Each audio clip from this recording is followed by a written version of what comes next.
Hi guys, welcome to Counterpoints. My name is Connor. I'm a science fiction, political, and philosophy nerd, a Marine Corps and law enforcement veteran, a never-Trump Republican, and a real Republican, meaning that I actually believe in the values of the Republican Party from probably a decade ago, and I am I hate what the Republican Party has become.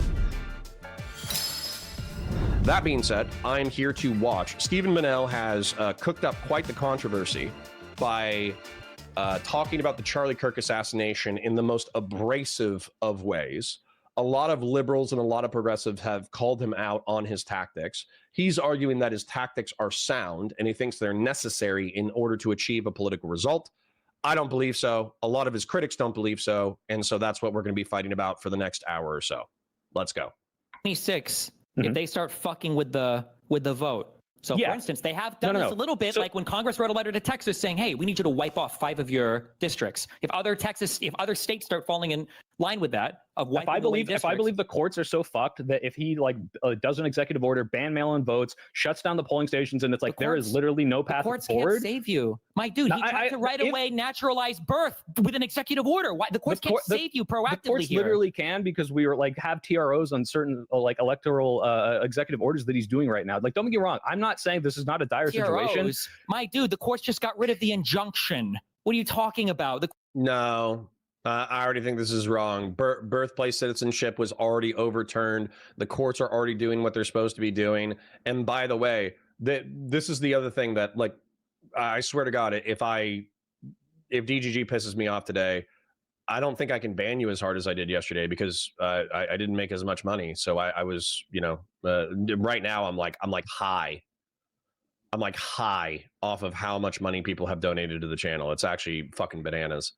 So don't worry, I'll get grumpy. I'll get mean later on. But the whole point that we're saying that Stephen has been pointing to is this game. And for those of you who haven't seen this before, he's saying that it's a prisoner's dilemma, that the left and right are trapped in a prisoner's dilemma, that up here we have what he calls civility, but I'm putting as avoid civil war. Down here, he had violence, but what I call mutually assured destruction, where the left wing will be violent, but the right wing will be violent in response, and they'll go tit for tat, but that'll maintain the order of the society. Up here, we have a civil war where the right wing wins, and down here, we have a civil war where the left wing wins. And my problem with the left wing right now, with liberals and progressives who are dancing, and leftists who are dancing on Charlie Kirk's grave, is they think, and Stephen thinks, that what he's doing is he's energizing the left, in which they're constantly surrendering political rhetoric and political stuff to the right, where they're going to be so cucked that they're losing the fight for the soul of America. So he thinks that he has a red arrow from this area into this area, where he's pushing liberals and progressives to be ready to fight in order to maintain a level of mutually assured destruction. Whereas what I think is more likely is that he's demoralizing liberals and progressives because they're not ready to do the kind of tactics that he's ready to do. And then he's also pissing off the right wing, making it more likely that the right wing is going to engage in civil war tactics that are going to win. And when you're like, hey, Connor, well, aren't you just advocating for people to surrender unilaterally? My answer is no, you're not. I'm not asking you to unilaterally surrender. What I'm asking you to do as quote unquote the left or the quote unquote anti-MAGA right is I'm asking you to be prepared for violence. That's what this represents, but to always lead with diplomacy. Always, always, always, always, always lead with diplomacy. So you should be reaching out to the right and saying, hey, the country's fucked up right now. Let's turn down the temperature. Let's fix the country. And if the right wing says, yes, let's engage in diplomacy, then you engage in diplomacy. But if they attack you, then you need to be ready for that. That's what I'm advocating for. It's legal. It's defensive, it's smart, it's optical, it's everything. So this is what I'm advocating for. I'm not advocating for unilateral surrender. The courts are I'm talking about the idea that if you think that there's no pressure to fighting back against what Trump's doing in anything in the system right now, which is very weird coming from you, because I don't think that you believe in this, oh, the establishment is completely feckless and they'll never be able to get anything done. There's nothing we can do about it. Sorry, Officer Nasty asked an important question, though. Has Destiny found any creator that agrees with the strategy or just as fans? So far, just as fans. I haven't seen anybody else jump in with them. Not yet. it. Like, this seems so black-pilled and doomer. Like, yeah, if we're there, absolutely, I'm gonna like, you know, start forming my little like military militia. But we're nowhere close to the. I mean, okay, don't get me wrong. When I say we're nowhere close, listen, we are close. We're on the precipice of a lot of things. This is why I'm black-pilled. Donald Trump this morning on Fox and Friends, okay, was asked what should we do, or what, you know, what did people say that they're worried or whatever. What do you think about like bringing the country back together? And Donald Trump said, I don't care about bringing the country back together. Okay, sure. You hear me say that, right? Yeah. Gen Z and Tally, has Donald Trump done enough yet for you to have voted for Kamala instead? No. DJ, I don't. Well, yeah, sorry. Somebody said, remember the good times when the donos flowed like milk and honey before Connor gets one guide. And then immediately we have a DGGer doing this, okay? DJ says, love how Destiny is doing the exact same thing MAGA did for Sandy Hook, Pizzagate, Minnesota State Senators Paul Pelosi, but Destiny's bad. Yeah. Yeah. So in case you don't understand what good and bad mean, DJ, I swear to God, like the DGGers that come after me they're not the best of DGG. You understand that lying about Sandy Hook being a crisis actor scenario to steal guns was bad, right? You understand that lying about Pizzagate and getting a restaurant shot up for running a pedophile ring that didn't have any substance to it was bad, right? You understand that Minnesota state senators getting murdered was bad, right? You understand making fun of Paul Pelosi when he get hit in the head with a hammer was bad, right? You understand all that? So if Destiny is doing the equal and opposite reaction, then he is also engaged in bad behavior. You do know what these words mean, right? Do I have to explain them? Do I have to make a map just for you, DJ?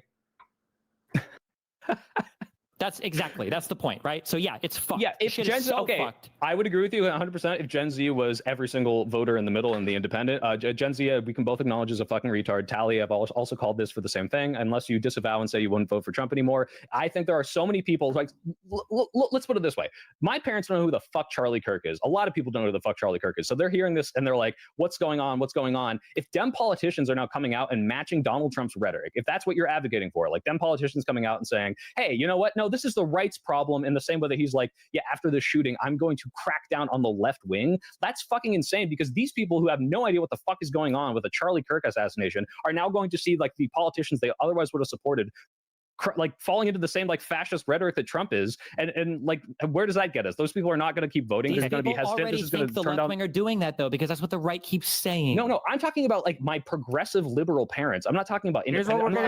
Those people were lost 4 years ago. Like, people are online. People know this shit. People watch this shit. I've had normie friends. I promise you, this is like online pilled as fuck. Like there's a reason like why I'm going to go home tomorrow or whatever and talk to my parents. I'm going to be like, who the fuck is Charlie Kirk? What the fuck is a no idea that Charlie Kirk, the guy who's made over 300 college campus visits, who's raised like fucking $500 million, the guy who's calling Donald Trump and has him appear on stage at an event, none of them have any fucking idea what, like, this guy is one of the most popular influencers in the United States. Dude, you're Black Rainbow says, sorry, there's no situation where I'm going to kiss Charlie Kirk's ass. Nobody's asking you to. This guy is not asking you to. Soy Pill's not asking you to. Wick's not asking you to. I'm not asking you to. Saya's not asking you to. Hutch is not asking you to. No liberal progressive creator is asking you to kiss Charlie Kirk's ass. We're just asking you not to dance on his grave. It's actually pretty simple. Vastly overestimating the fact that most people are not as politically tuned in as you and I are. Like, not even fucking close. The people do not know who this guy is. Like, this is such a like online position. Yes. Liquid Sonic says, can you post all your diagrams you have saved to X with brief explanations of them? Absolutely, Liquid Sonic. Absolutely. And I don't even care if you're making a hit piece on me. For those of you who don't know, Liquid Sonic is an excellent. I'm going to glaze him so he's nice to me in my hit piece. Liquid Sonic is, in my opinion, one of the better commentary video essayists that currently exists, who routinely creates Twitch and YouTube political breakdowns. He's done one on Mike from PA. I think he's done one on Denims. I could be wrong, but he's done one on Denims. He did one on Flamenco the other day that I watched. That was excellent. He's done a whole bunch of like Twitch and YouTube political commentary episodes. And so strong recommend for Liquid Sonic. And I look forward to the hit piece. to a degree. Like if you asked like people that are hyper online, like people that I talk to that make YouTube videos, they don't even know the fucking difference between like Matt Walsh and like Michael Knowles, because these people are fucking knowing. Like, don't know. Sure, there are people that are that unplugged, but we can't rely on those people to save us anyway, because it's not like they're the majority of the voters. Yeah, but they're not going to be voting. You're going to tell me that those people don't know who Charlie Kirk is, but they're going to know when Matt Walsh points out that a radical trans those people are going to know Twitter, when Joe Biden comes out and say we have to go after the right wing and like. Melody says, Connor, IRI agreed with Destiny 100%. Well, then I disagree with IRI, and we'll fight about it later. A violent, like, fashy way that, like, the same way. I never said we have to say. What I'm saying is that what they need to say is they need to say we don't disavow until the right does. That's a super easy ask. You don't think there's like a huge swath of like not tuned in voters who, if they saw Joe Biden say, "I will not disavow like a terrorist on the left wing," that would push them away from Joe Biden? Then our country's fucked, and we deserve to go to whatever the next stage is. No, that's the thing. Retarded. Our country's not fucked. It's not that fucked. What you're talking about is fucking retarded. It's not. Like one political assassination and then a bunch of people screaming, crying, and pooping themselves over a political assassination is not the equivalent to the American Civil War. So let's not lose our heads yet, okay? Let's not freak out just yet. You keep talking about all these fucking retarded games we have to play. Well, we have two actual retards here that we have to pretend are normal adults. You're talking about a politically maneuvered environment where there's a guy. Okay, this is where Steven is actually unhinged. Gen Z attorney is a normal adult. He has a lawyer job. If I remember correctly, he's getting, he's joining the military at some point, or at least he got an offer to join the military.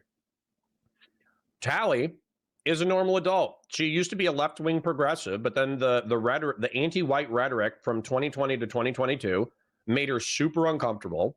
And then in 2023, the terrorist attacks against Israel and the left-wing doing apologia for terrorism turned her off so much that she ended up hating the left. These are normal people. Steven is not a normal person. Steven is an above average intelligent, above average rhetorically gifted, above average autistic, above average sexual degenerate.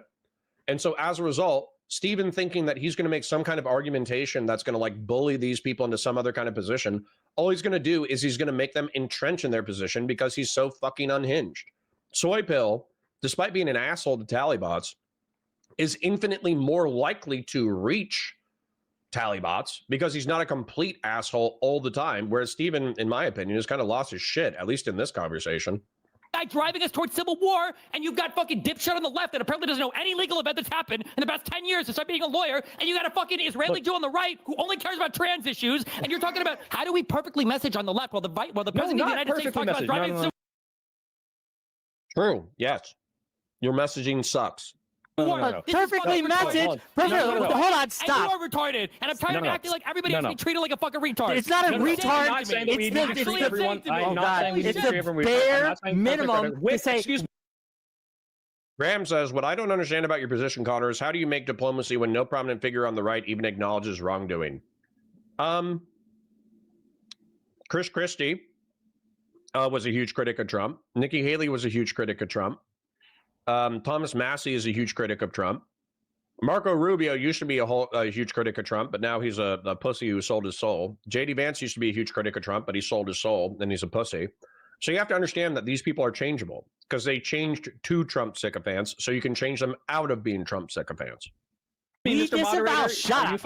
We're going to. It's the bare minimum thing to say, "Hey, we disavow assassinations on political targets." And that is yeah, it's like the bare minimum. The easiest thing to do in the world. The president can't do it. But we can. But please, like in good faith, answer me this. Do you not see that there's a potential like huge loss of voters on the left if they see now like a real equivalence between the left-wing politicians being okay with terrorist attacks, like, and they wouldn't feel. Oh yeah, sorry.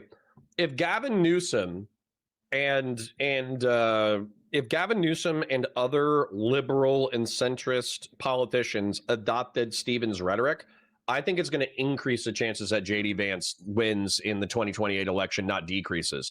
I actually think that if everybody adopted Steven's tactics, maybe it's good for like a dark horse tactic for one Democrat to be the bad guy, to be the lightning rod of negative attention, to hold up the clown mirror or hold up the mirror to the right wing's bad behavior, maybe you need one person or one politician or one alt media creator to do that, but you do not need the entire Democratic establishment doing that. If the entire Democratic establishment adopted Stephen's rhetoric, then you're going to get blown out in the midterms. You're going to get blown out in 2028. Like a little disenfranchised. I like the people that I'm describing, not the fucking retards that don't care about January 6th. Hold on, let me just finish. Like, the people I'm describing. Yes, there is a potential problem if the liberals are weak and cucked and gay. The liberals need to stand up and take a firm position on it. I think you could very easily solve it. I think you should make the government shut down about that when the budget comes out. You should say, hey, we are not going to fund the government unless Trump makes one of our conditions. Trump needs to make a 5-minute speech saying all political violence in the country needs to end. And you know what? If that plays worse for the liberals, if liberals go... No. Sorry, again, DJ is having problems with words. So Freezy Burn says, where is Destiny lying? He's not lying. But if he starts doing those equivalent things where he starts saying, oh, well, the shooter was actually right wing for XYZ ABC reason, even though there's evidence that the shooter was left wing. If he starts doing the, I don't know, come up with an equivalent to lying about Sandy Hook, come up with an equivalent for Pizzagate, because that's what the examples that DJ brought up. Stephen hasn't done that yet. He's just been an asshole. DJ says he is showing their hypocrisy. How do you not get it? If his strat isn't working, how is it successfully getting Fox to lie on air via troll? Again, you're having problems with words. So lying is knowingly uttering untruth. If Stephen got Fox to report on his cancellation from Twitch via Jesse Waters didn't lie. He thought he was telling the truth. He said something that was wrong. You do understand that lying and being wrong about something are two different things, right? We understand this? My chat understands this because they have 3,000 IQ. Some members of DGG probably don't understand the difference between lying and saying something that's not true, which is very dumb. Very dumb. Silver says, those controversies have been brain poisoned half the population into crazy schizo bullshit that is very much impacting our government. Sure. I don't disagree. Oh my God, Democrats are demanding the president. I completely agree with you, though. Violence? I need to go vote for a fucking conservative now. Then fuck it, bro. I completely agree with what you just said. Uniform, and I'll sign up for whatever guard tower, concentration camp, whatever. I don't care. All right, fuck it. But dude, understand this. What you just said. What you just said is a far cry from what I think you were saying like 5 minutes ago, right? If you're true. I wasn't saying that 5 minutes ago. You were just spamming the same retarded shit saying, what do you want to do? What do you want to do? Say war, say kill somebody, say kill somebody. I said listen, okay, look, if you're saying let's play dirty, let's shut down. Yeah, but let's shut down the government until Trump disavows, like, stochastic terrorism is a perfectly good example of like, this is the dirty, let's go low. Terrorism. Or terrorism, whatever, excuse me. You should probably let him finish that sentence, but go ahead. I mean, yes, thank you, because he's being the stochastic terrorist. But yes, if you're saying let's shut down the government, let's play fucking dirty, let's withhold funding, like, yeah, all of these things are things I'm totally okay with. That is not like, if we don't do this, we're de-escalating. In fact, if anything, this is at least like halfway as bad as they're doing. Like when Gavin Newsom's redistricting, he's not doing it unilaterally. He's literally saying, hey, people, you should vote on this. What I'm saying is that's a far cry away. In fact, that is what people want. I think that's what we need to do right now. I think that's going to invigorate the left wing. But if you're then saying, okay, and then also we have to match them on the rhetoric, which is very different from let's fight them, let's go as hard as we can. That's very different from saying, yeah, we don't disavow terrorists. That's true. AKA About a Soy for 10 says, there's still things I would fight you on. However, like that you will have a strong opinion and you seem to genuinely care about the topics you discuss. Thank you for your donation, King.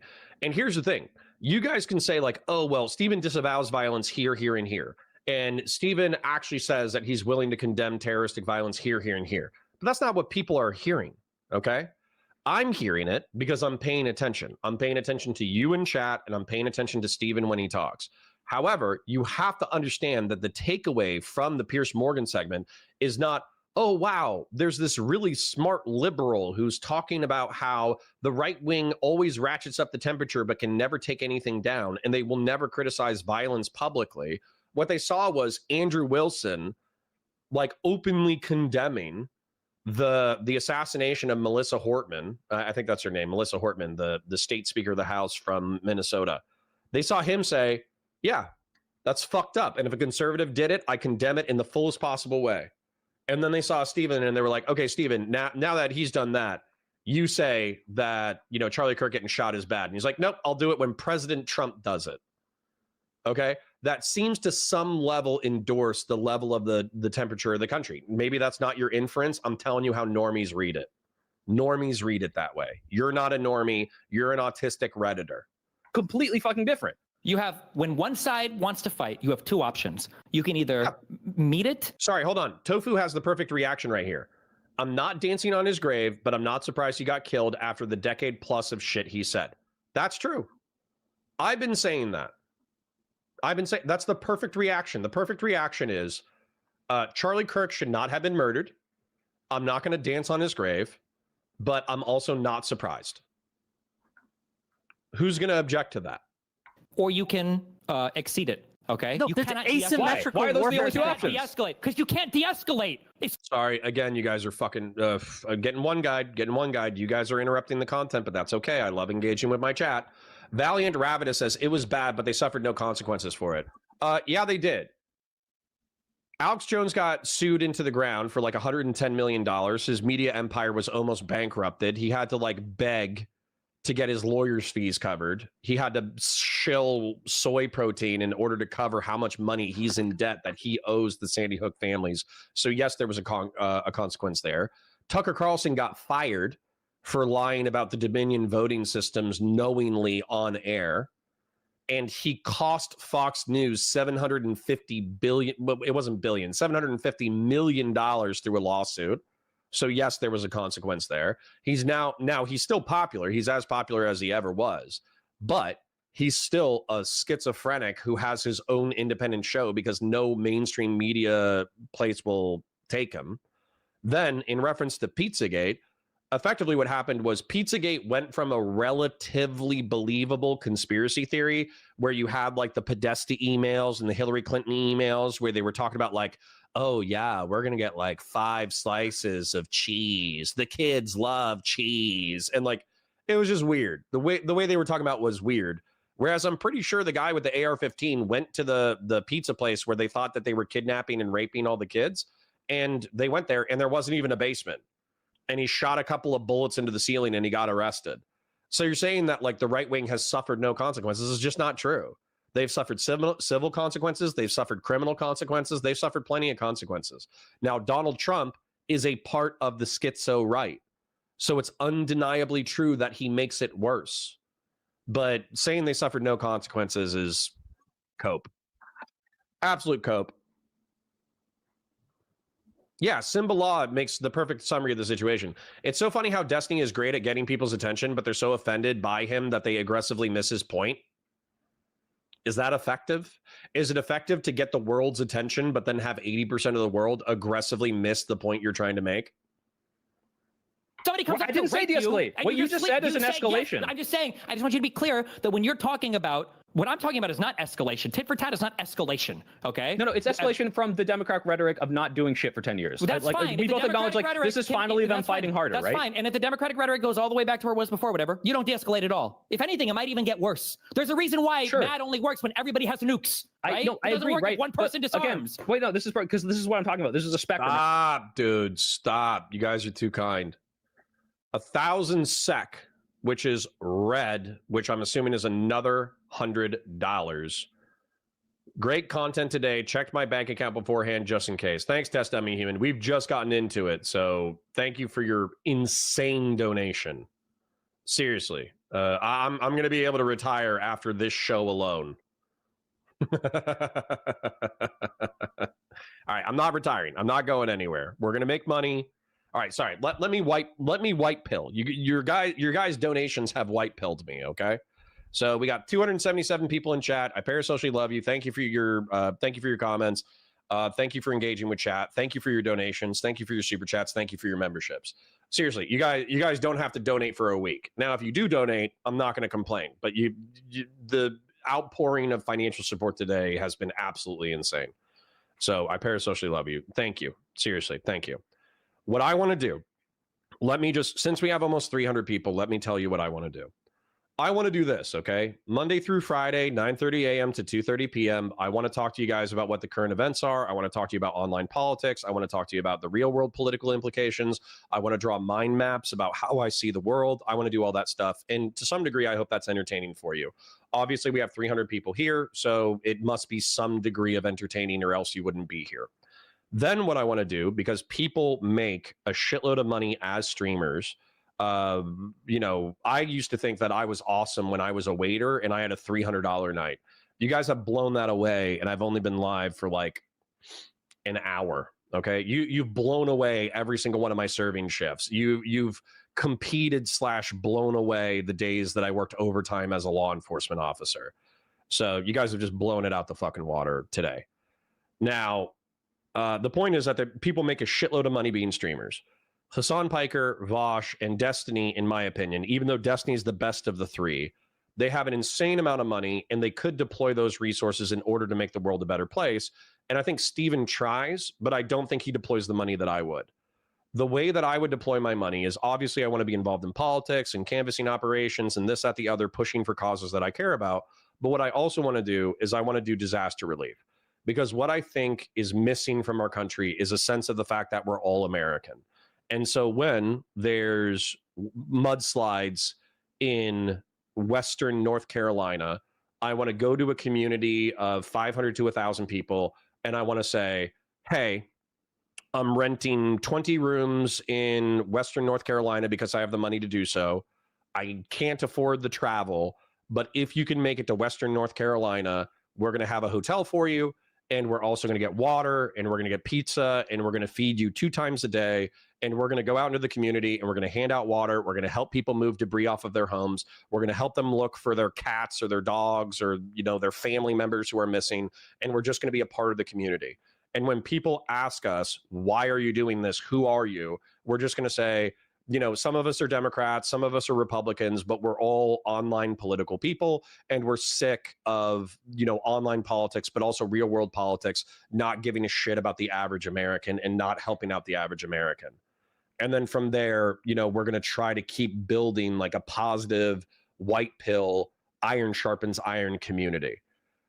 So the fact that you guys are supporting me for the entertainment is awesome, and I parasocially love you for doing so. But I'm telling you that if a year from now we're making a shitload of cash and I'm not following up on what I just said, then I want you guys to, as a community, beat the shit out of me. And I'm actually going to have no problems doing it. If I could do that right now, I would. If I could do that right now, I would. But I'm too busy paying bills and paying taxes in order to do that. But the second I have extraneous income, I'm going to try to do exactly what I just said. So I parasocially love you, and thank you for being here, and thank you for your absolutely insane, generous donations today. This is not a dichotomy. I'm not saying we have to fucking disarm and do nothing, and we have to be like, oh, thank you, Soy Pill. You're saying what I'm saying. We're the better party, and we can't say mean jokes. Like, you and I literally were on the same team of a fucking debate saying, yes, let's fucking joke about these assholes. The difference is when you say, let's fight, let's shut down the government, let's redistrict, like, these are all escalations, which I agree with, which we need to do to fight back, because this shit is fucking insane. It is potentially existential. It's not so far that we need to meet them on the level of let's endorse political terrorists on our side. Like, true. Thank you, Soy Pill. Although I think Steven's argument is that he's not endorsing, he's just refusing to condemn until the right wing also condemns.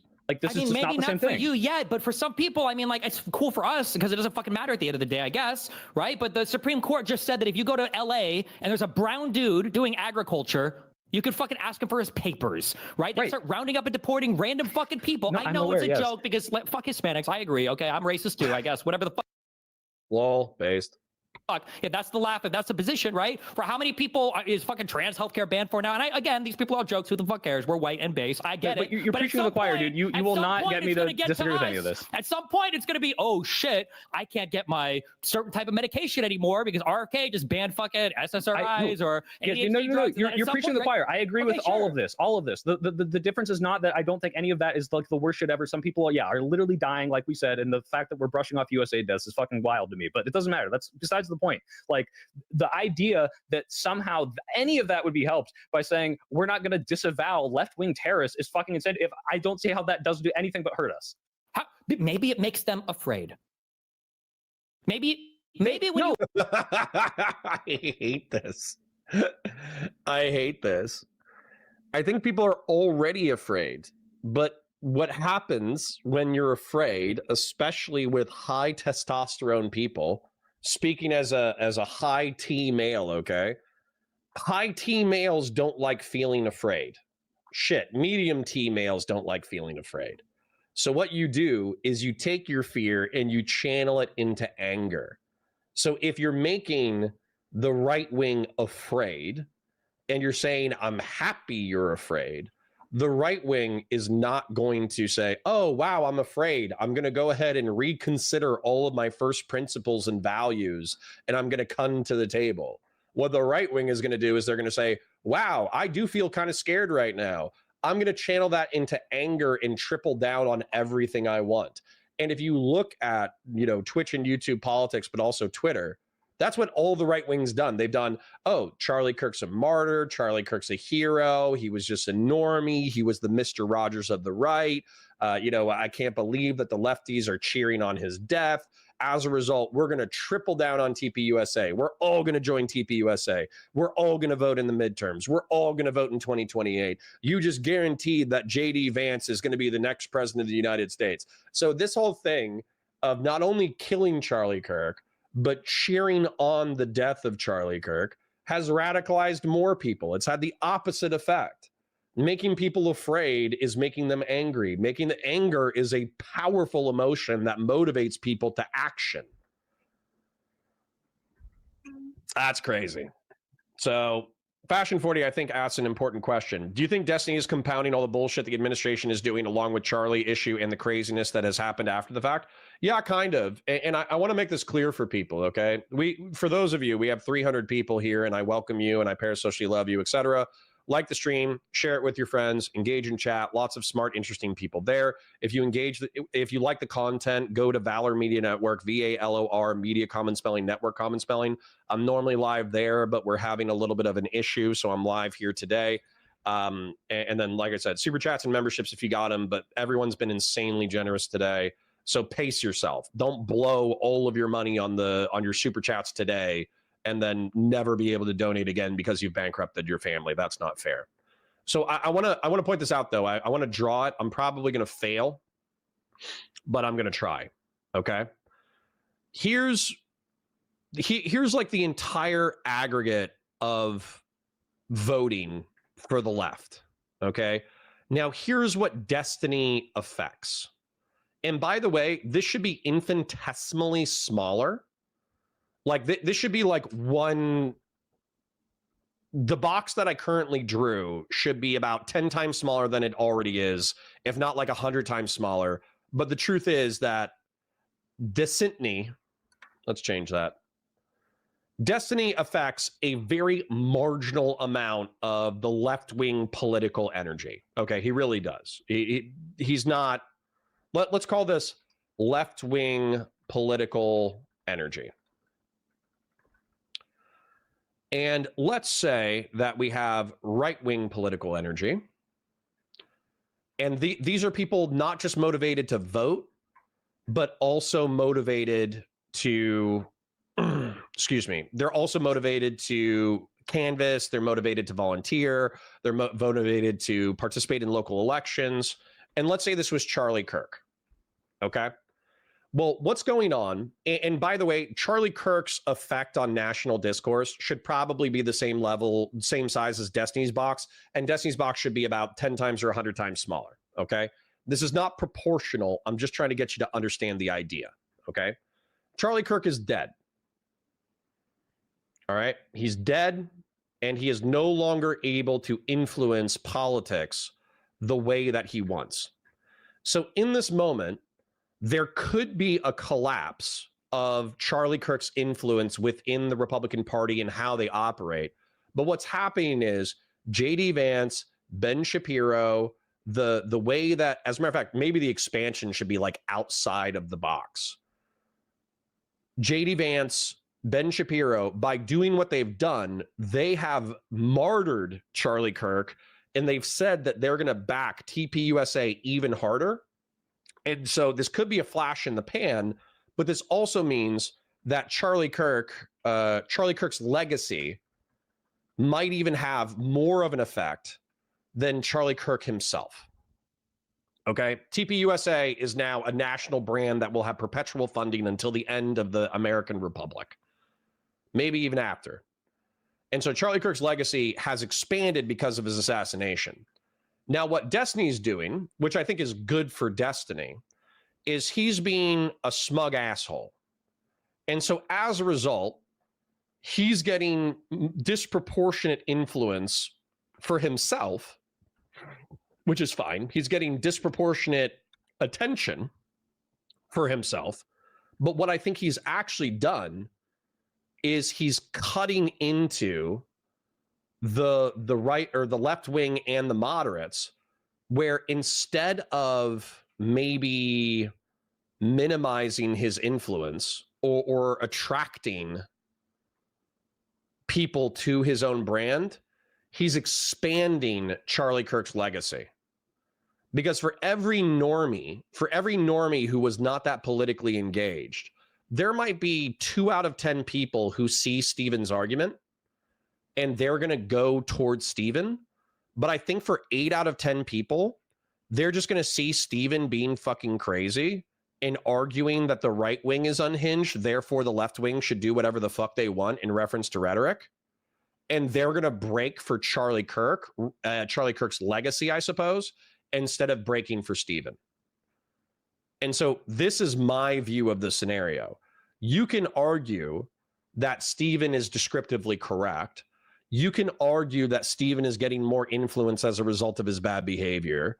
You can argue that these people are correct in seeing what Stephen is saying. But my argument is that not only has the assassination reinforced the right wing and their political energy and solidified them for the midterms, which is a horrible outcome. Horrible outcome. Not only that, but I think Stephen is exacerbating the situation by taking moderates and helping them become part of this dynamic. And I'll go ahead and label this one as well, like, I don't know, politically disaffected / moderate / independence. If you disagree with my drawing, let me know. But this is my read on the situation. I think that this is Soy Pill's read on the situation. I think most people who haven't totally lost their shit, this is what they think. I'm going to summarize it one more time just for the people who are not watching the screen. Charlie Kirk had an outsized impact on right-wing political energy. His assassination has emboldened the right wing. It's unified the right wing, and it's expanded his influence through his legacy. For the moderates and the disaffected and the independents, when they see Stephen engage in this rhetoric, yeah, sure, they're going to pay attention to him, and Stephen is going to increase his market share of left-wing influence just through attention. However, for 10 people watching Stephen, 2 of them are going to agree with him, and 8 of them are going to be repulsed. And so the repulsed people are going to go back Charlie Kirk's legacy if they make any kind of decisive political decision. This is the way that I feel about it. Whether or not this is accurate, I have no idea. But I'll put Destiny's impact through Charlie Kirk rhetoric. Let's continue.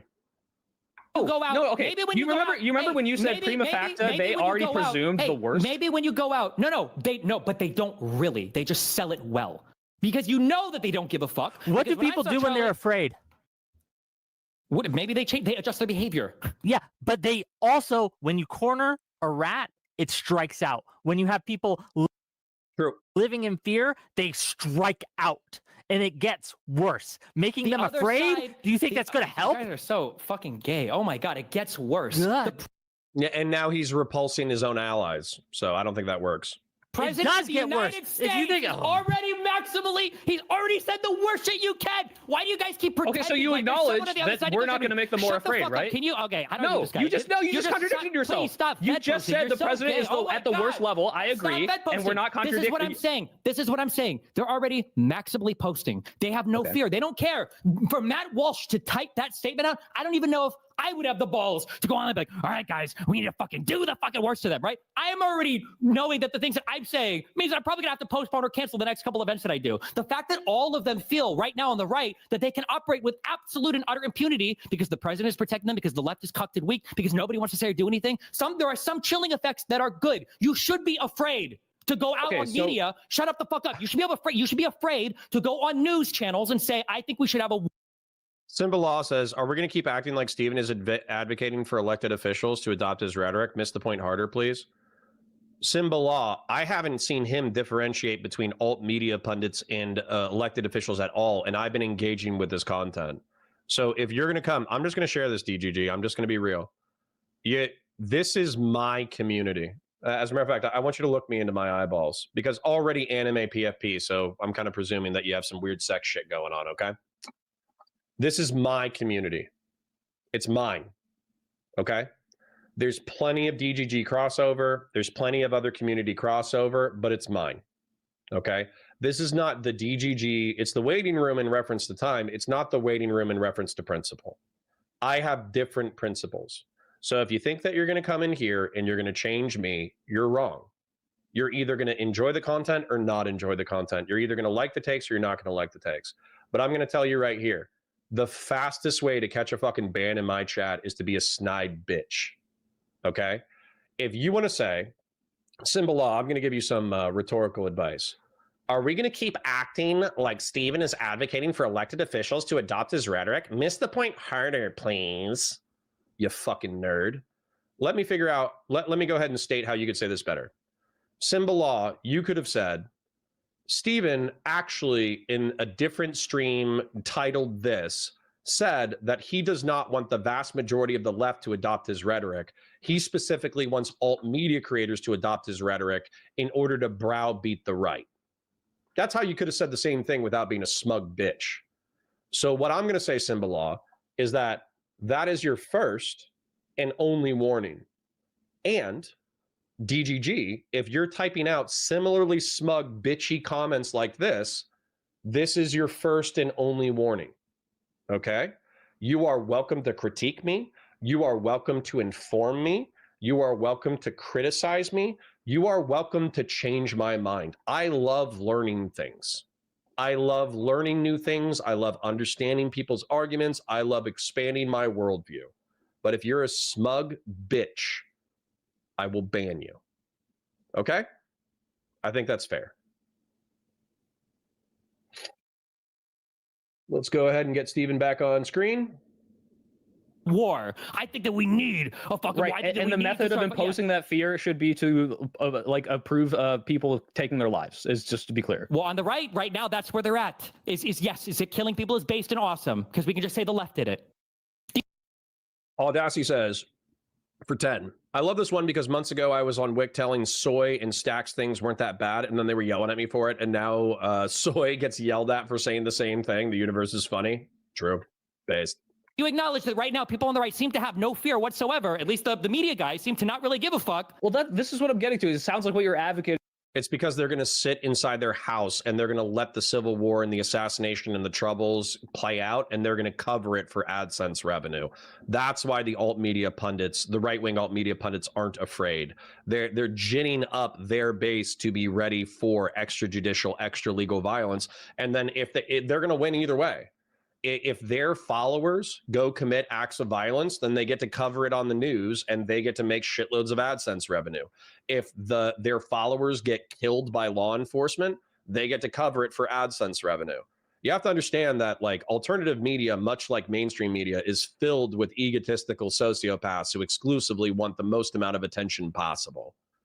So this argument doesn't hit for me. They're bad people, and they should be criticized for being pieces of shit, not only for risking the lives of their fellow American citizens, but also for risking the lives of their own base. Fashion 40 says, Connor, do you think the Republicanism in 2016 were too soft on Trump and or were too moralistic? Yeah, absolutely. Absolutely. All of the moderates should have dropped out and endorsed a single moderate candidate, and then Trump would have lost the primary and we wouldn't have dealt with any of this. And instead, we're dealing with what we're dealing with. I hate. Let's go back. Was it the 2016? 2016 Republican Party primary results. So candidates, let's take a look. Is there not just a stat on how much? Yeah, here we go. So by the end of it, Donald Trump got 49.1% of the vote, but I would argue that everybody else was a moderate, okay? So Jeb, Ben Carson, Ted Cruz, Marco Rubio, and John Kasich, they split the moderate vote. But if they had dropped out and endorsed, let's say they did what the Democrats did to Bernie Sanders. Let's say they all endorsed Marco Rubio. Ted Cruz drops out, endorses Marco Rubio. John Kasich drops out, endorses Marco Rubio. Ben Carson drops out, endorses Marco Rubio. Jeb Bush drops out, endorses Marco Rubio. Would you maybe, because I think he got like 49.1% of the vote, would these voters have broken to Marco Rubio with 100% of the vote? Maybe not. But at least we would have fucking tried. Okay? Because right now, Donald Trump is driving the country down, down off of a cliff. And Republicans, instead of going, oh, wow, this is super messed up, they're going, wee. So, yeah, I would have liked it if the moderates had some common sense and actually defeated Donald Trump in 2016 in the primary. Pretty sad. I remember at some point, there was a point, maybe 3 months or 6 months out to the primary results, where Trump was at 37% instead of 49%. So there was an opportunity to squash Trump in the crib, and we didn't do it. It's our fault. For is we need to make the right afraid by having more left-wing terrorists and even endorsing them, because that's the only way to get them to shut the fuck up. He didn't say endorse them. He just said, I'm not going to disavow until the right wing disavows. See, I'm capable of steel manning Steven. I'm just saying you don't have to cuck out and try to call it out all the time. Why is it so hard to just say that my answer is, if somebody asks you to disavow, you say, hey, you know what? I would love to disavow, which I would, because violence is bad, which it is, because it makes me scared, which it does. I just want the president of the United States, the leader of your movement, to do it first. Why is it so fucking hard? Because that does not. True. I'm okay with that. You and I have already both acknowledged that's going to do absolutely fucking nothing. He's not going to. There you go. Because Trump's never going to do it. Yep. To do it. So what's the point? Okay, then we're fucked. What do you know? Baloney. There's 10,000 other things that we could do. Let me just tell you the 10,000 other things we could do. We could canvass. We could go out for the midterms. We could rally our communities for going out for the midterms. We could educate our communities on law and self-defense and firearms and all that kind of stuff. We could actually prepare the center right and the center left for the storm that would be effectively the Irish Troubles. That's what we could do, instead of making the rhetoric of the United States worse. Oh, because we're not necessarily fucked if we can get out of the situation without endorsing more political terrorists on the left wing. Okay, then keep doing it. We'll see what happens. That's fine. Okay. It hasn't worked so far at all. Yeah. So far, it's been a losing strategy. So, and historically, it's never worked. So, but who knows? Okay. And again, this is stupid as hell. Biden won in 2020. The Democrats won in 2018. This is not some ancient history. This is within the past 5 years. Now, you can make arguments that Biden and the Democrats only won because of how bad Trump is. But guess what? Trump's being super bad right now. So you have a perfect opportunity to turn him into a lame duck through the midterm elections. And you have the perfect opportunity to defeat Vance, because Vance doesn't have the same cult of personality that Donald Trump does. And it seems like the left wing, it seems like the Democrats want to squander their opportunity. So I don't understand this. I think it's ahistorical. I think it's incorrect. I think it's bad tactics. I think it's bad optics. I think it's bad rhetoric. But what do I know? Maybe this will be the one time it does. Soy Pill, you're welcome to stay if you like. I think you're a good addition. But we gotta get more people in. Okay, Ghost, you're here. What do you got? Hopefully your mic works. Can I say Qatar for a quick meme? Yeah, sure. Qatar is currently funding American politics to the same extent that people suspect the state of Israel is funding American politics. I hear something. Like a ghost, we can barely perceive him. Okay, we're going to give you a little bit more, then we're going to switch. One last try, buddy.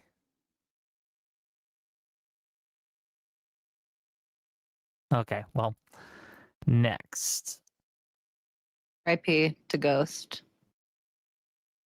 It wasn't political violence that took him out. Not this time. Okay. We're going to get next. Why isn't it dragging down? Whatever. Do you want me to? No, I got it. Okay, what's up? Okay. This seems like a double negative Dreamcast. And sorry, this is like borderline a Fed post, at least in the way that I'm reading it. Maybe you mean it a different way, but I think that perennial civility didn't bring us anywhere, and reacting nonviolently isn't something we should demonize or not try. Okay, so it sounds to me reacting nonviolently isn't something we should demonize or not try. That contradicts your original sentence. So I'm assuming that you're saying that like we shouldn't freak out when violence is visited upon our enemies. You're not supposed to be enemies. You're supposed to be political rivals. You're right that the Republicans have rhetorically treated you as enemies for a decade, at least, maybe 2 decades, maybe 3 decades. Okay, you're totally right. But for most sane people, they don't view Democrats as enemies. They view them as rivals. We have different visions for how we both want the country to improve, but we have different visions for how we want the country to improve. That's most sane, normal people. And not only that, sane civility didn't get you anywhere. That's bullshit. In the foundation of our nation, civility was the building block on which we wrote the Constitution of the United States. Now, maybe we were violent to the Brits, but we weren't violent to each other. Or at least we weren't violent to the people who actually wanted to build the United States together. So no, the birthplace of the United States was legalistic diplomatic compromise between people in a shared project. Same thing with like the entirety of the 19th century. Yeah, we had war. Yeah, we had the Mexican-American War. Yeah, we have the Civil War. But guess what? When the Civil War was done, the way that you won the peace was, yes, through the threat of violence during Reconstruction, but also through diplomacy. So again, wrong. Early 20th century, same thing. Mid 20th century, same thing. Late 20th century, same thing. The Civil Rights Act wasn't passed because black partisans were running around shooting people in the face. The Civil Rights Act was won because there were peaceful martyrs who were lionized when they had violence unilaterally visited upon them. Martin Luther King Jr. and Malcolm X were both assassinated, but their legacy is the civil rights movement. So sorry, you're wrong. Diplomacy has worked and will work. And not only that, but war is diplomacy by other means. So when you say that we shouldn't engage in diplomacy, you are de facto saying that we should engage in war, which again, I went on like a 10-minute pissed off rant about how DGG, members of DGG are brain for war when they're the most soy, limp-wristed, underemployed, overeducated, never lifted a weight in their life, ignorant about firearms MFers in the country. So if you want me to agree that DGG is ready for war, how about you guys start posting physique, okay? How about you start showing me that you can bench press and deadlift your body weight? How about you show me that you can run under 8-minute miles? How about you show me that you know how to operate and clean a firearm? Otherwise, all you're doing is this. You're just doing this. You're Fed posting. And by the way, wrenches need to be looking out for Fed posting. Any Fed posting in my chat needs to get banned instantaneously, okay? But you're Fed posting in my chat. Meanwhile, you don't even have the capacity to carry out your Fed post, which I find unconvincing is the tactful way to put it. You're live. Oh, hello. At least Destiny is a marksman. He might be like a short, mousy built guy, but at least he's a marksman. What do you got? Bring me on. I just have some words for Gen Z attorney from. Hey, but we go way back. Yeah. Yeah, exactly. Yeah, I wrote down some notes for things. BV says that the shooter was a groiper. You're coping. You're absolutely coping. You're in an echo chamber. You're listening to people in an echo chamber. You're coping. That you had brought up. You kept saying that you think there's another way besides extinction or fighting. You think that because you're not one of the people who's going to be extincted, you're a fucking Republican and you voted for Trump. You think that all the people on your side are still, it's all LARPing and cosplaying right now, all the shit that people were saying online. You think it's LARPing and cosplaying because they're on your side and you don't give a fuck because they're not targeting you. And every time somebody brings up the fucking military shit, you laugh with your smug little smile on your fucking camera that we can all see, because even though you self-admittedly don't know shit about the military, when Destiny kept asking about you about it, you said you don't know fuck all about it. When Trump rigging the next election is brought up, you do the same fucking shit. You don't disavow any of it. You can say, I condemn Jan 6. You still voted for Trump after it. I fucking talked to you about it after the last debate. You fucking kept going, oh, well, I don't know. The indictments, I don't understand what the fuck is going on in your brain. How you call yourself a lawyer and you just complained about Kamala Harris reposting a bail fund Yeah, you call yourself a former prosecutor. You say you're a criminal defense attorney now. How the fuck do you like do that? You don't know shit about. That's super mean. I like Gen Z attorney. That's so mean. Trump breaking the law. Every time Destiny brings up something about Trump breaking the fucking law, you don't know shit about it. You didn't know about the law firms being targeted specifically in different executive orders, about the mass. Yeah, that's sorry, I'm catching up with chat in reference to the lying versus misinformation, or excuse me, lying versus being wrong thing. Yeah, that's the basis of the Lav Loon clip. Lav Loon was asserting that when somebody was incorrect about something, it was the same as lying. And then that's when Steven called her a dumb B word. And then that's when that bridge imploded. And then that was one of the dramas that kicked off. So like DGG, through their own lore, should already be well aware of the difference between lying and being wrong about something through your own lore. So don't come in here and be stupid. The DGG is not sending their best, okay? You know, send me the thinkers. Send me the 3,000 IQ DGGers. Don't send me the DGGers who outsource their thinking to Steven. It's lazy. Lethal Land says, if you really consider people saying they wouldn't vote for a third Trump term a win, we're so effed as a country. I didn't see that. I didn't see that in the content. Maybe I was paying attention to chat. Peak says, Destiny just refuses to take demands from Republicans until they fix their own stuff. It's that simple. Okay. It might be a losing optical strategy to not condemn extrajudicial, extra-legal political violence. Cro-Magnon Man for 20 says, I will say in defense of Destiny, otherwise I agree with you, is that the average Americans have become apathetic, forgotten the truth of every action has an equal and opposite reaction, and Destiny functions well as that reaction. Sure. And by the way, if Steven wants to say, like, I'm the Dark Knight, I'm not the hero that Gotham deserves, but I am the hero that Gotham needs. You know, I am the knight. Don't pray to God, pray to me. Where's Rachel? If he wants to do that, I don't care. I mean, shit, that fits his personality, right? So if he wants to be the Dark Knight, if he wants to be the Midnight Avenger, then go for it. And if he wants to specify that for me, specify that through content where he says, listen, I don't think a majority of Democrats or a majority of liberals or a majority of but he's arguing on panels that that Soy Pill should be more like him, that Tally is an idiot, that Gen Z attorney is an idiot, that Wick should be more like him. So why wouldn't I expect him to argue that more alt media personalities should adopt his rhetoric? What? But if he wants to be the Midnight Avenger, go for it. Brian P became a member. Thank you kindly. Grant King for 20 bucks says, I'm a poor 30 plus or old myself, putting myself through college. So while this isn't 100, it's a good bit to me. I watch a lot of your videos, so it's 20 well spent. Keep up the great content, and thanks for not being beholden to either side. Grant King, I'm going to do a biblical parable because DGG hates it. There was a rich man who made ostentatious donation to the local synagogue. He walked up in his big golden robes and he took out all of his wealth and he threw it into the coffers in order to prove that he was a righteous and pious man who was giving his money away. However, realistically, because he was so rich, it was a penny. It was nothing to the rich man. And then there was like a poor widow who was incapable of taking care of herself, but she was a religiously dutiful woman. And so she gave a penny. And I forget the exact, I don't know if it's like a parable or if Jesus Christ himself saw it or something like that. But the point of the parable was that woman was not as wealthy. And so she gave more to the organization than the wealthy man who just gave a penance, gave a penny of his wealth. So I'm not talking shit about my Oilers. I seriously parasocially love you guys for being so generous today. It's absolutely insane. I'm going to shout them out again.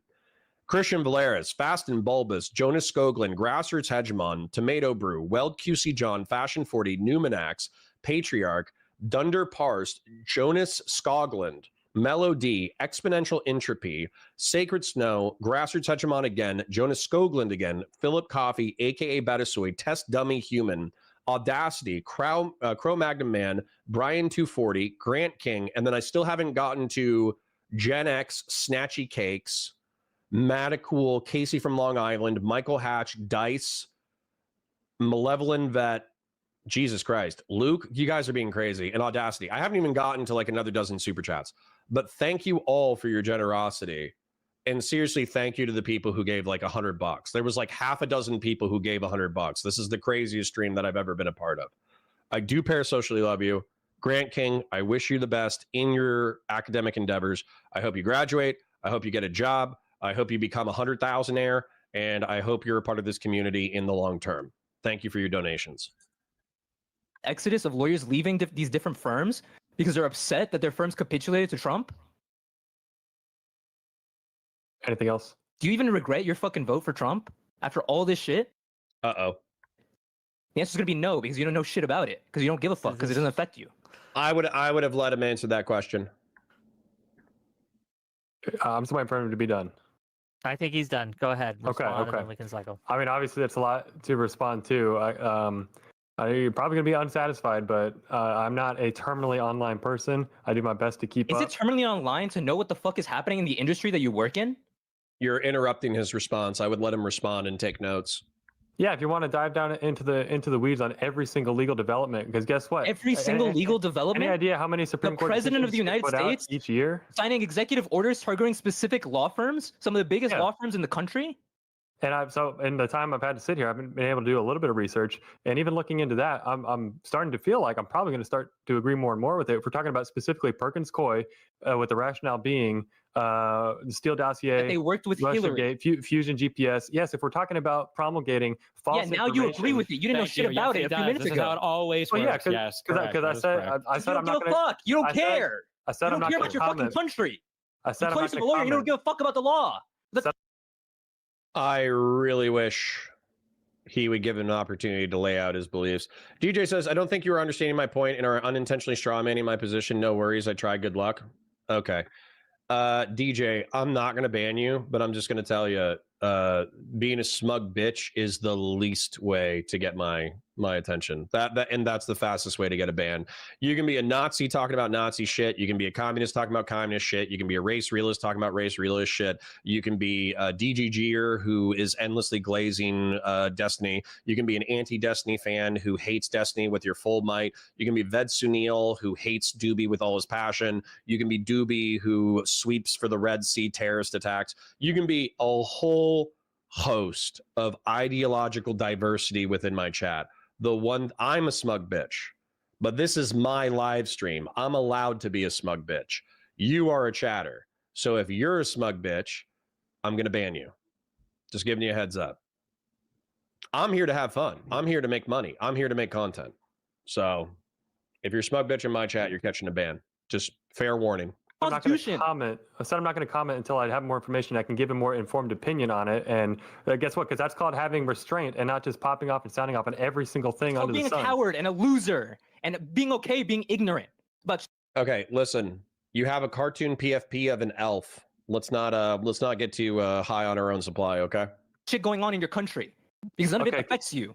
Okay, remember when we were talking after the stream last time, though, and I started asking you questions about presidential criminal immunity, about the hush money case, and you had no idea what we were talking about, and I walked all over you with it. What the fuck are you talking about? We're good, I think. I don't want to rehash another stream, but thank you. So we can do it again anytime. Yeah, for calling in, and I appreciate your words. Thanks, Wick. Appreciate it. Let's bring in. You're live. What do you got? Up? Yeah, what's up, Destiny? How do you think we solve this problem? Like the like dealing with like Republicans and stuff. The leftist has to stand on principle more and not be afraid and let the right mind fuck them so much on narratives, and especially don't let people on the right tell you what's happening on the left because they. Wowman542 says, I think plenty of right-wingers would object to the idea that Charlie Kirk spread any hateful rhetoric. Easy example being Donut Operator, who summarized Charlie's opinions as moderate conservative. Yeah, but all you have to do, and this is happening on Twitter, and this happened to my stream before my stream got taken down, all you have to do is show them Charlie Kirk clips. All you have to do is show them Charlie Kirk laughing at Gaza getting ethnically cleansed. All you have to do is show him laughing about how there's no tall buildings with which to throw gays off of rooftops anymore. All you have to do is show Charlie Kirk, basically being ambivalent about mass death from shootings, which, by the way, like, I don't I'm a pro-gun guy, but he took some positions that I would say were spicy. All you have to do is show him talking about diversity, equity, and inclusion and affirmative action and effectively castigating anybody who benefited from those programs as unqualified. Yeah, like all you have to do is just show Charlie Kirk clips. Okay, it's not hard. Plenty of people are doing it on Twitter. I did it on stream. He wasn't a moderate. He just wasn't. He might have seemed like a moderate because Nick Fuentes exists, but he wasn't a moderate. TS Phantom says, Connor, you say all that, but it was a drop in the bucket. All those figures are back to business as usual. I don't know what you're saying, but that's okay. Talibot says, that's crazy, Jen, because I was given a completely reasonable take. You will not be genocided if you condemn violence on your own side. Yeah. Like, guys, you have to understand that words are not the vehicle through which genocide is committed. Violence is. It's just not. You can say that rhetoric is a precursor to genocide. But guess what? That's why I've advocated for legal self-defense. It's really not complicated. Never act or operate in good faith on it. So, but I mean, I think Newsom's being a good example there. Hopefully we get more of that. Sure. Yeah. Sure, Kevin, that's pretty cool. Okay. Anything else? That's about it. Well, that's it. No, oh, anything? Quickly. No, that's it. Okay. Sorry, I'm eating. My apologies. Minnesota Blue says, slightly off topic. Is something else completely dead? Many of us loved the previous episodes. We're starving. Something else was never officially a thing. It was just a joke that we made about the content that we were creating every few months. But I mean, I'll do it. I told Steven that I would do it.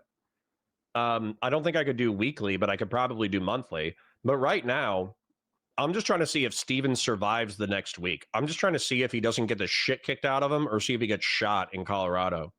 I know that like, that might sound mean to say, but I'm literally just seeing if Steven survives this drama cycle because he is goading his opponents. Is that guy? Bye-bye. Annihilated. You're here? Quick, really quickly. I have my like ultra libbed out Donald syndrome dad on speakerphone right now. Can we ask him, since we also asked the MAGA retards the question as to whether or not he'd be deterred at all from the Democratic Party? Are you okay with that? Okay. Yeah. All right. Go for it, Soy Pill. I like this argumentative tactic. That's pretty smart. All right, Dad, say something. Can you guys hear Soy this? Pill's dad, hello. Can you guys hear him? Hi. Sorry, I was deafened. Hold on, just real quick. Just real quick. Soy Pill's dad is talking. All right, Dad. If Joe Biden and Kamala Harris refused to denounce left-wing terrorists because they were trying to, let's say that Donald Trump needs to be pressured into de-escalating, would that make you sway or deter your vote at all with the Democratic Party, knowing that they're refusing to denounce left-wing Democratic terrorists? Yeah. I'm gonna bring my drawing up again. Did I save it or is it still in the paint? Paint. Okay, let's bring up paint. This is this guy's dad. Twitch and YouTube politics is not the electorate. This is his dad. His dad is a left-leaning person. He hears Destiny using his rhetoric. Maybe he knows who Destiny is now, which is good for Destiny. But he is part of the 8 out of 10 people who's going to be repulsed and pushed away from anybody who adopts Destiny's rhetoric. So that's how normies are going to react. I hate to tell you, but 90% of the population are not autistic Twitch online politics people. Okay. Yes, it would. Okay. I denounce stupidity on any part. Okay, but if it was existential, you would say it's necessary. That question in a way that's not so horrendously. Can I ask a question? Wait. Yeah, you can, but just to be clear, I just want to clear that because this is a concession to you, Destiny. He said if the only option was the existential threat of Donald Trump, absolutely he'd be for it. Just to be clear. No, but what's your question? That's fine. I don't care. You phrase that in the most insane way possible. Can you hear me right now, Mr. Soy Pill? He can't hear. I will repeat it verbatim. Okay, my question is would you support Democrats when they're asked to disavow violence or whatever? Would you support Democrats saying we will disavow as soon as Donald Trump calls for his side to be less violent? As soon as Donald Trump makes that statement, every single person on the left will say, yes, we should all bring down the violence. Okay, Dad, Destiny's question is, would you support Democrats if they said, we refuse to disavow left-wing terrorists until Donald Trump turns down the rhetoric? It's like... Sorry, Stephen. That's what people hear. He can say that's not a verbatim representation of his words, but that's what people hear. Let's go ahead and rewind that. Stephen is acting like he's getting strawmanned right here. Let's watch it. Let's see what the difference is in Stephen's statement versus Soy Pill statement. The existential threat of Donald Trump, absolutely he'd be for it, just to be clear. But what's your question? That's fine. I don't care. You phrase that in the most insane way possible. Can you hear me right now, Mr. Soy Pill? He can't hear. I will repeat it verbatim. Okay, my question is would you support Democrats when they're asked to disavow violence or whatever? Would you support Democrats saying, we will disavow as soon as Donald Trump calls for his side to be less violent? As soon as Donald Trump makes that statement, every single person on the left will say.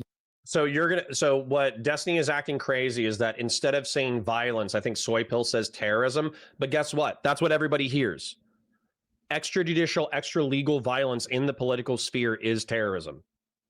Okay, so Destiny can act like he's getting strawmanned, or Soy Pill is making using incendiary language to make his point worse, but that's what every normal person heard. So sorry, DGG. Gen X for 10 says Destiny is actually like the left's Joe Rogan, inflammatory content and no regard for truth or accuracy. That's bad, right? That's bad. Freezy Burn says, are the consequences in the room with you right now? Counterpoints politics. All those figures are probably bigger now than they were before, or have been even worse rhetorically. Yeah, you think that getting fined $100 million is not a big deal? You think that losing $750 billion from a major corporation and then getting fired and effectively blacklisted from mainstream politics isn't a big deal? The only reason why these people exist is because of alternative media, but that's technology, not consequence. They have consequences. You know what words mean, right? I think you know what words mean. Again, DGG not forwarding its best arguments. Consequence. Definition. A result or effect of an action or condition. Now, maybe those weren't the consequences that you wanted them to suffer. Maybe you wanted them to die or catch AIDS or get cancer or something like that. Maybe that's you wanted, but that's not how the world works. People don't suffer consequences that are unrelated to their actions. They typically suffer consequences related to their actions. And talking shit and saying wrong things and spreading misinformation, like it or not, in a country with freedom of speech and freedom of conscience, the consequences are you get sued when you knowingly lie. Those are the consequences. A.K.A. Batasui says the LDS Church Mormons did publicly extort Senator Mike Lee about his comments on the nightmare on Wall Street. It could cost him his Senate seat in the state. Based. Tofu says yesterday he called us obtuse. Today he loves us. Ergo, he loves fatties. Not Momo says just turned in. Other account appeal get accepted? Nope. We're going to have to go through email thing. We're going to have to email a Twitch, or we're going to have to email a YouTube rep. Yes, we should all bring down the violence. Okay, Dad, Destiny's question is, would you support Democrats if they said, we refuse to disavow left-wing terrorists until Donald Trump turns down the rhetoric? Literally, all he had to do was change terrorist to violence, and that would have been an almost verbatim repeat. So Stephen acting like this is out of bounds is crazy. It's like brain broken. What?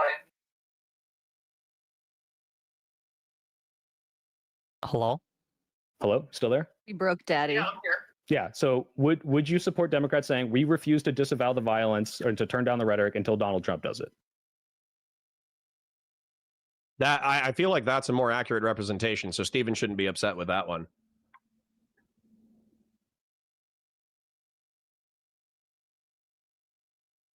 Millions of people are waiting for your answer right now. Millions. I wouldn't support them on that. Okay. Okay. Thank you, Dad. I love you. Wait, said I would or I wouldn't? Support that. I wouldn't. Millions of people are waiting for your answer right now. Millions. I don't support that. I wouldn't support them on that. Okay. All right, there you go. Okay. Thank you. He's part of the 80-20 normie split, where if left wing says I refuse to condemn violence until the right wing condemns violence, he's part of the 80-20 normie split. That 80 is going to shift away from this kind of rhetoric. Dad, I love you. Okay, bye. All right, and you won the debate for me, Dad. That's how it works. No. Okay, so you didn't even. I don't know why you didn't even ask my question. Wait. Wait, what? Do you? You're literally asking like if the Dems refuse to disavow left-wing terrorism until Trump. Is that not what you're saying? No. Yes, it is. When people say left-wing violence, they hear left-wing terrorism because we're talking about it within the context of politics, Stephen. That's what we're talking about. So he can soy out if he wants. I don't agree with him.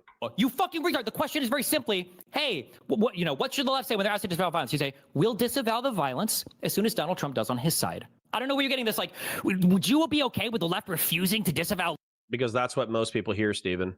Left-wing terrorism until Donald Trump agrees to their consent. Your phrase is like the most aggressive way possible. Is that not meeting them where they are? What do you mean? No, the phrasing is important. People are fucking retarded. Okay, but I agree with that. Then, okay, at least can we concede then? And I'm not trying to, this is not a gotcha. We should not be as bad as. Bellicu says, Counterpoints politics. Did you see Destiny might retire from politics for 6 months? Look at his Russell logs. I don't believe him. I don't believe him. And even if he announced it, I think he would be back in a month. I think he's too addicted. I don't think he could leave, even if he wanted to. Is the right wing right now. We should be somewhere a little less than the temperature that we're not. Grey Jedi says, would I do an AMA? Yep. That is the right wing because we're willing to bring it down if they do. The right. Sorry, Christopher Hoffland says, I just wrote a grant essay about doing that for exclamation point. Cool. Test Dummy Human says, mostly true, but no regard for the truth and accuracy is somewhat off, but the feel of it, yes. Well, I don't even think like Joe Rogan is malevolent. I think he's ignorant, and that's a different thing. Snatchy Cake says, $10, that's a great idea I can get behind. Or that's an idea I can get behind. Based. All right. Christian Blair says, as an Oiler, if Cotter doesn't pay him to kick his own ass like Jim Carrey from Liar Liar, but not as bad as Edward Norton from Fight Club. I mean, I'm down for that. All right. Anyways, I got to use the restroom, and I was in the hospital 2 weeks ago for a digestive issue. So I'm going to go handle that business. I'm going to let Steven spurg out for you and hopefully keep you entertained. I'll be back in 2 to 3 minutes. Wing is the one who is not capitulating. No. But even what you just said, that's not willing to bring it down if they do. That's we're not endorsing or refusing to endorse terrorists, right? We are already a level below before they've de-escalated, right? That's still not meeting them where they are.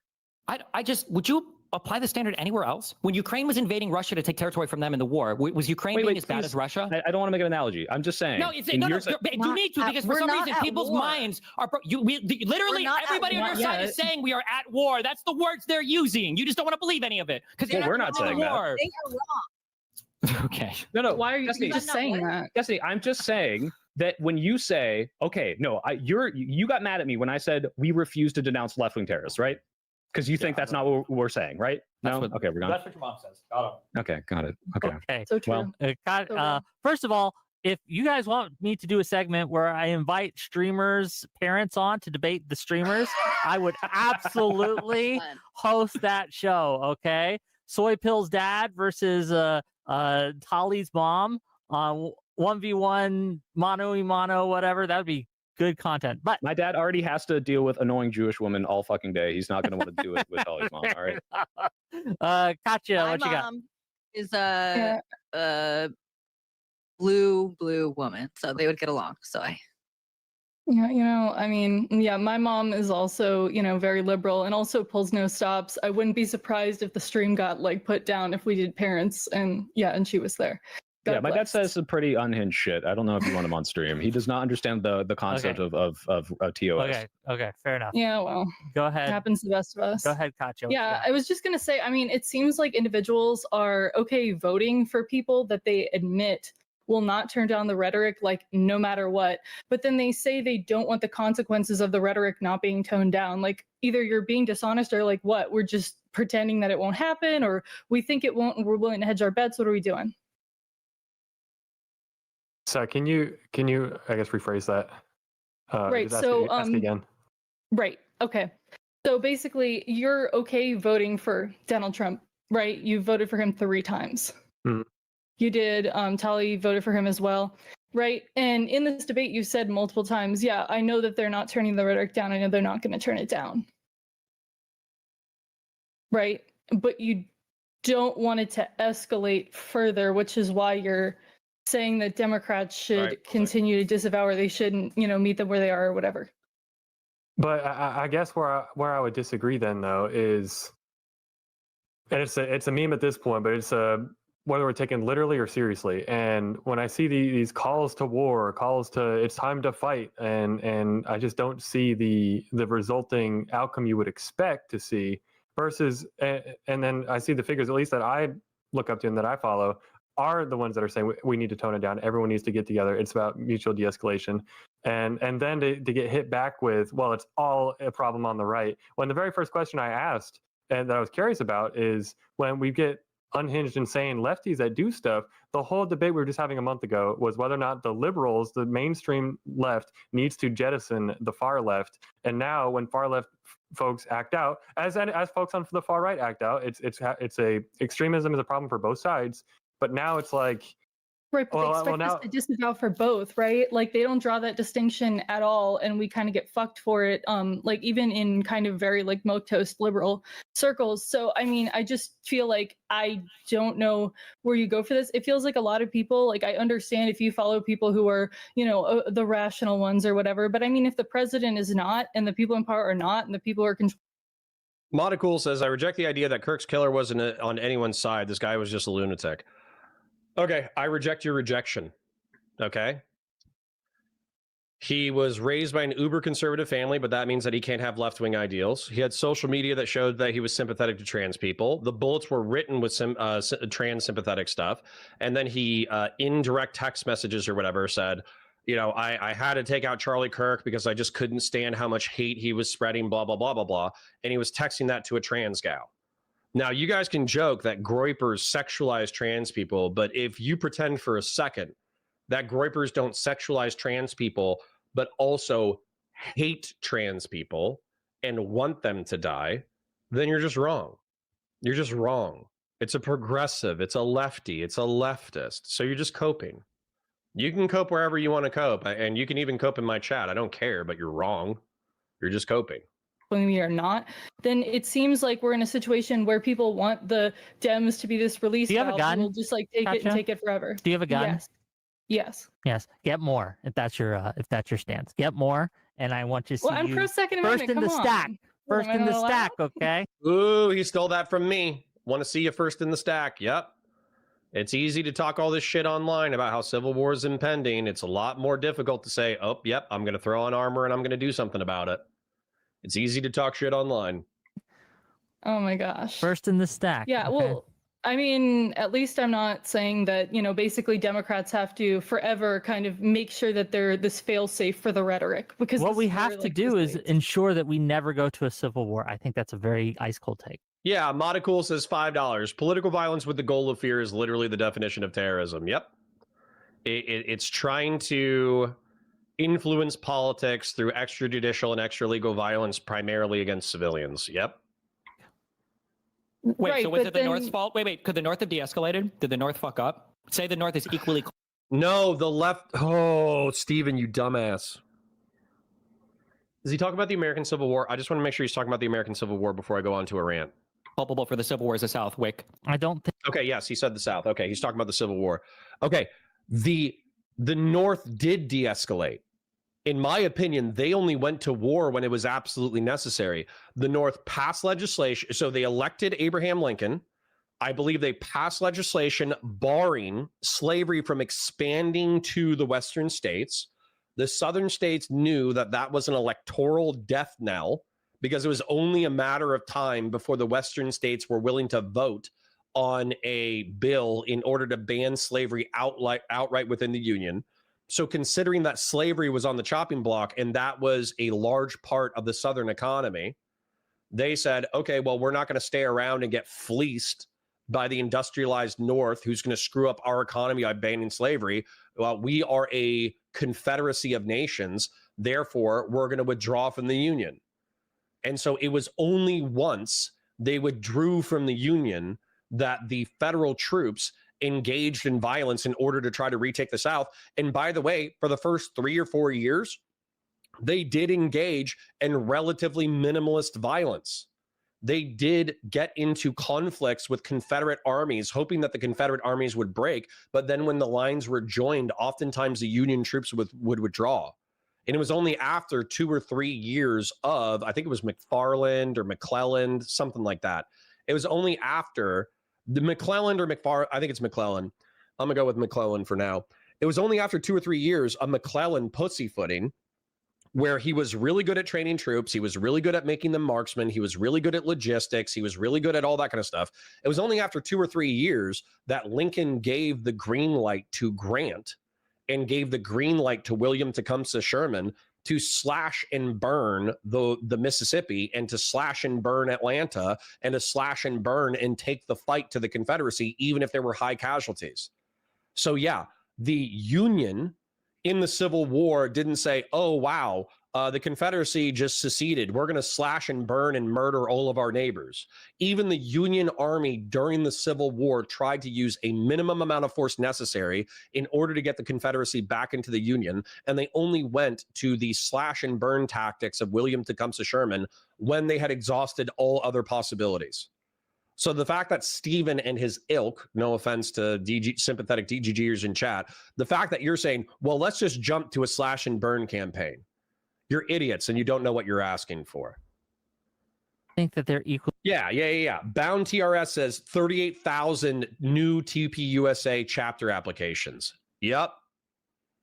You didn't cause fear in the right. You made them fearful for about 3 hours. Then they got angry. Then they channeled their anger into action. Casey from Long Island for $5 says, rip free speech. Somebody asked Free Speech Warrior shoe on head about Jimmy Kimmel. I'm sure she'll have some like legalistic argumentation for why it's based that she gets from her husband. Culpable as the Civil War. How did they fail then? How did they fail? Why didn't they use their words? That the Civil War could have been avoided. Yes. Oh yeah, how? I'm not. Well, I mean, number one, you probably just could have conceded slavery to the southern states. You could have said, we're going to pass legislation that in perpetuity the southern states are allowed to maintain slavery. That would have avoided the Civil War. But that was obviously such a moral horror that the Union was not going to make that concession. Not sure. I'm not a historical scholar, but I'm sure that there's something that could have been done that was not done that could have happened. Do you disagree? They say that we're not going to end slavery instead of the Emancipation. Yep, there you go. Soy Pill stole my argument. True. Proclamation, yeah. Right. But regardless, it's just like this, there's going to be something, but people, I guess we only have concepts of a plan on how this de-escalation would look like.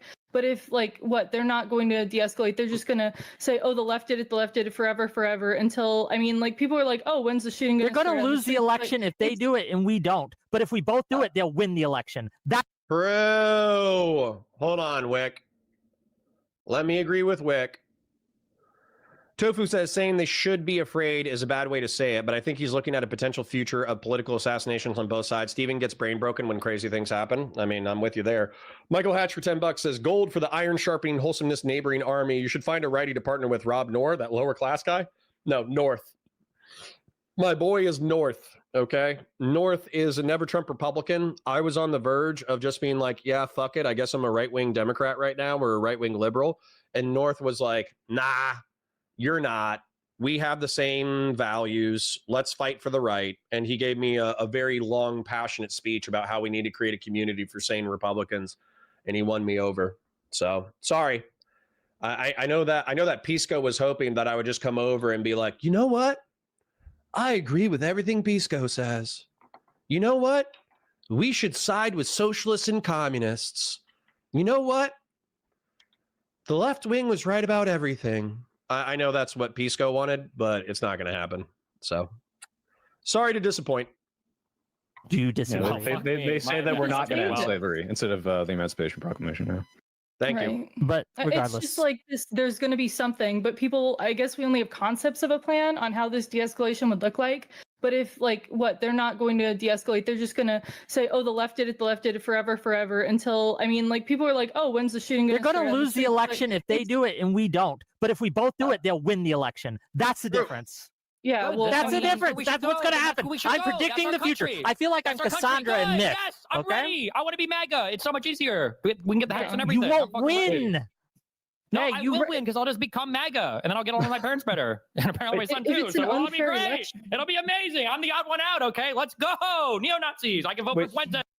Grey Jedi says, Connor, aside from the obvious, why is it that nothing happened when the Minnesota shooting, her husband were killed, but this, or representative, I think you were trying to type, but this has seemed to move the world. Even Trump was asked and he was like, meh, because of public media attention. Okay. Public media attention. We build narratives from public media. So when a Minnesota state reps get assassinated, then the right wing just goes, he was probably a lefty anyways. He's a schizophrenic, lol. And then they move on. Whereas Charlie Kirk was an alt media pundit with a multi-million-dollar digital media empire. Like, I think TPUSA's budget was $150 million. So you have to understand, like, Charlie Kirk himself did not have $150 million, but he ran a $150 million institution. And so, yeah, if a state rep who makes $50,000 a year, but they're from their state representative position, but maybe they're a millionaire, but they realistically, they're only responsible for a random state, that person dying is not going to be as big of news as somebody who runs a $150 million national level brand responsible for political organizing. You know, it might be unfair, but it's just true. As of the next election, hell yeah. If it's an unfair election, then how the fuck are we going to get to that point? Because, like, I mean, that's a big chance if we keep escalating. If they are messing with the votes and closing polling places, my position changes. But we aren't there yet. Okay. They are doing that. To be clear. They literally tried to actually rig the fucking election. What are you talking? SGM says, Connor, what is Destiny's real target? Are other influencers like yourself analyzing what he said? And by the way, yeah. I get it, SGM. And I understand that this is, in my opinion, this is kind of like a marketing strategy, right? It's Steven's marketing strategy. And by the way, it worked. I'm not the only the entire United States of America is talking about Charlie Kirk's assassination. And probably, I don't know, 5%, 10% of the country is talking about Steven's response to the shooting, right? That's a lot of people, you know, maybe it's a few percent, maybe it's a few million people, but still a few million people. That kind of goes back to this drawing right here. Destiny has expanded, for good or for ill, his own brand. He has gotten national level attention. Okay. Charlie Kirk is dead, so he can't do what he wanted to do, but his legacy has expanded for being a martyr for right-wing political action. And there's probably politically disaffected people, moderates and independents, who learned about TPUSA through Charlie Kirk's assassination, think it's a good mission, and they're going to join up. But what I would say I drew here specifically is people hearing Steven's rhetoric where he's like, I will not condemn extra-legal left-wing violence until I hear the right wing bringing the temperature down. That inferentially, a lot of people who are independent or right-wing, they read that as, we are going to continue to do bad things to you until you turn the temperature down, which is effectively terrorism. And so as a result, 8 out of 10 people hear that, they break away from Steven, and 2 out of 10 people hear Steven Steelman. So I hear Steven Steelman, but I'm not going to change the fact that through my own analysis, I think he's being counterproductive to his own ends. His own end could be expanding his brand. And in that end, I think he will be successful. However, within the realm of attracting left-wing people, moderates, independents, disaffected voters, all that kind of stuff, I think he's having a net negative effect on the political landscape. So, sorry. That's how I feel. That's my analysis. That's the way that I see it. And I think I'm accurate. Talking about January 6th, they tried, but they failed miserably. And they didn't try to. Oh, and it also hurt them pretty bad for a few years. Anyways, I'm a quick shill just because we broke 300. So I parasocially love you. You guys have been insanely generous over the past 2 weeks. You were even more generous today, which is just blowing my mind. I have like a headache from being high off of the amount of donations that we received and then crashing afterwards. I'm actually like, the dopamine in my brain shot through the roof and then it crashed as a result of your guys' generosity. Just absolutely insane. But we do have 300 people. So not all of you guys are members of my community. I would say my community is around 100 people. I'm assuming like the remaining 200 of you are either Destiny haters or Destiny lovers. Like the stream. Like, you know, help me in the algorithm, help the channel out. That's free. Share it with your friends. If you enjoyed the content, you liked my commentary, et cetera, then engage in chat and tell your friends about, oh, hey, I actually watched the Counterpoint stream. I really enjoyed it. You should check it out. Super chats if you got them, memberships if you got them. But realistically, guys, if you're hurting for cash or if you've already donated, I don't want your money. Keep your money, keep it for yourself, spend it on something that you need, take care of yourself. If, however, you feel like supporting the channel, you like what we do, et cetera, super chats if you got them, memberships if you got them. I parasocially love you, and thank you for being here. the election. They tried to overthrow the election, which is a different thing. No one was stopped from voting. Just to be clear, Wick has literally the Ben Shapiro talking points implanted in his brain. The guardrail. Sorry, real quick. Sean Kaplan says, Sean Kaplan says, as someone who's taken Adderall for 20 years, I hope Destiny is taking long breaks. His voice lately is a dead giveaway. Once you start sounding panicky all the time, it's drug vacay time. I mean, it is prescription uppers. So, you know, I could understand how that, it probably has some positive effects on him, but it can also probably make you more manic, and you need to guard against that mania. Held. That's what he just gave you. This is insane to me. I feel crazy. Am I incorrect? No, you're right. The guardrails held. You're right. You're 100% Therefore, we don't have to meet them where they are and try to steal the election, right? Correct. So wait, we don't have to replace the guardrails until we've already crashed through them and hurled off the fucking cliff. Okay, Hold on. Listen. By replacing the guardrails, I mean disavow political assassinations. That's what I mean. Yep. Disavow political assassinations. I think it's an ice cold take to take. That's not just what this is about. It is ice cold. It's the most normie take you could possibly have. The problem is that when we get to this point, I feel like you and people who have this opinion are basically, the disavowing political assassinations. Vietnam is going to be leaving, and you're going to be looking up at it like, damn, I should have been in there. Like, at that point, what do you do? Hold on. If you are not disavowing, hold on. What does she think is going to happen? She thinks that he's going to be getting loaded into the train carts. What? But the problem is that when we get to this point, I feel like you and people who have this opinion are basically, disavowing political assassinations. Vietnam is going to be leaving, and you're going to be looking up at it like, damn, I should have been in there. Like, the last helicopter in Vietnam. Okay, I'm going to explain this again, even though it's very silly that I have to explain it. Diplomacy first and always. Diplomacy first and always. Even in war, there's diplomacy. Even with Nazis, there's diplomacy. Even with Imperial Japan, there's diplomacy. Even with the Confederacy, there was diplomacy. If you can negotiate to a peaceful, mutually beneficial, and moral end, you should always negotiate first. If your rival, because Republicans are not supposed to be enemies, they're supposed to be rivals, but Republicans have been treating Democrats like political enemies for a few decades right now. So I understand if everyone's ass mad. If the Republicans are ass mad, I get it. If the liberals and progressives and Democrats are ass mad, I get it. Okay. But diplomacy first and always. Then you need to be ready if MAGA brings up the hand for diplomacy and they say, you know what?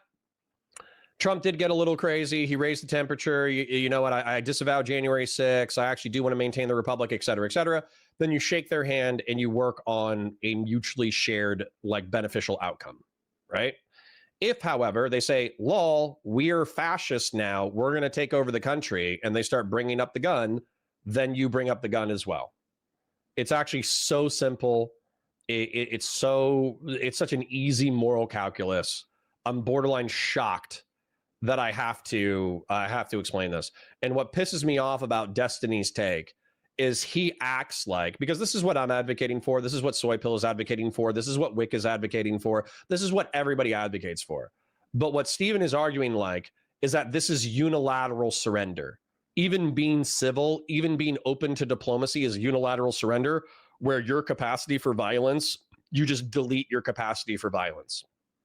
Nobody's arguing that. And as much as I have 2 or 3 DGGers who are saying that I'm straw manning Steven, if you don't understand this dynamic, and I've repeated it probably half a dozen times in the past 48 hours, I think that you are straw manning me if you do not understand this. All right. Zach, very interesting name. Zach Aaron says, I don't 100% agree with Destiny, but at this point, Democrats are letting Republicans walk all over them, and I think this is just Destiny's breaking point. Yeah, sure. But I'm not going to be betting the future of the Republic on adopting Steven's rhetoric. I think Steven's rhetoric, like I said, is counterproductive, not productive. Well, at that point, what do you do? Hold on. If you are not disavowing political assassinations, you understand that you're feeding the narrative of the right. You are helping them win elections. True. Right, but that's not just what this is about. Like, we're not avowing it, and we're saying that we're gonna, meet them where they are with rhetoric. Like, we're gonna say as much as they are, but apparently, I guess that's okay. I'm sorry. This is the whole contention. No, this is the whole contention. No, shut the fuck up. Your contention is retarded. No, it is not, because what's happening is a group of people are showing up to dinner without putting on deodorant, and you're saying you guys are kind of stinky. Oh, yes. Yes. Yes, the deodorant example. Thank God. Perfect. I'm so happy. I'm so happy. I'm so happy we get the dinner example. This is so cool. Oh, thank God. I finally get to contend with this. All right, hold on. I'm going to keep drawing while they talk. Nobody's going to want to eat with you if you guys don't put deodorant on before coming. Meanwhile, the other half of the table shits themselves and wears the same pair of fucking dookie-filled diapers for 2 days and then shows up with their shit-filled things going, yeah, I don't know why you guys just won't put on some fucking deodorant. The BO is kind of bad. And you're like telling us that somehow it's like on us to be better than that. That's insane to me. Yes. I would rather just shit myself and join the fun side. Destiny, okay, when Donald Trump said, Proud Boys, stand back, stand by, like this is pretty much an endorsement of terrorism. Do you think we should meet him there and that we should actually say those things? I'm not going to fed post with you. I'm not fed post with you. I'm not telling you to say that. I'm saying we shouldn't do that. And what I was trying to get you to say was, obviously, when you say, hey, we refuse to condemn this violence until you de-escalate, need you to get me to it's say, already there. Why are you repeating what I already said to say? Because I think you don't understand my understanding of it. We just don't disavow anything until Trump does. Make him disavow first. Well, I don't think you have to support anything. I didn't say you have to be like, oh yeah, go kill everybody. I didn't say that. Right, but that's what the right's doing, right? So we're not meeting them where they are, right? Okay, if you want to say that, then sure. But I said what I said. Okay, that's all I'm saying. If you're saying it's a prisoner's dilemma, we have to match them exactly. No, because they're fucking insane. They're endorsing terrorists. They're saying, stand back and stand by. And if you're acknowledging we should not do that, you might have to, right? You acknowledge that. Okay. Yes, and we don't have to do that now. Weirdly enough, I endorse stand back and stand by because stand back and stand by is not like an explicit call to violence. It's saying get ready, but don't be get ready, but don't act now. Right? That's actually almost explicitly what I'm telling people of good conscience, because there are plenty of people who do care about the Republic of the United States. There are people who do want to keep the Republic of the United States. And so as a result, yeah, I 100% agree with this. Everyone should be standing back and standing by. Do not engage in violence. Do not engage in extralegal violence. Do not, I'll say it again, do not engage in extralegal violence. However, be prepared for extralegal violence to be visited upon you. You are an American. You have been given the right to self-defense through the Constitution of the United States, but also through 250 years of legal precedent. If somebody intends to do you harm, you are legally allowed to defend yourself. Be ready to defend yourself. It's actually not hard. I don't know why that's hard. So let's go ahead and take the dookie. I'll make it like reddish brown. Okay. So there's dookie. Oh, I need to make the center have Duke as well. There we go. So we have dookie. What? Why didn't it change? These are both brown. Oh, I need to turn on the fill. That's what I need to do. All right. So there's Mr. Dookie Pants over here, and he's the right wing. All right. And he's pooped himself a lot. His entire thing is Duke, right? But then we have Mrs. French Armpits, okay? Because they're lefties, they stopped shaving their armpits. And so as a result, they stopped wearing deodorant. And so as a result, you can smell, it's like the stinky, it's like Pepe Le Pew. Let's get rid of that one. It's like Pepe Le Pew coming from the argument.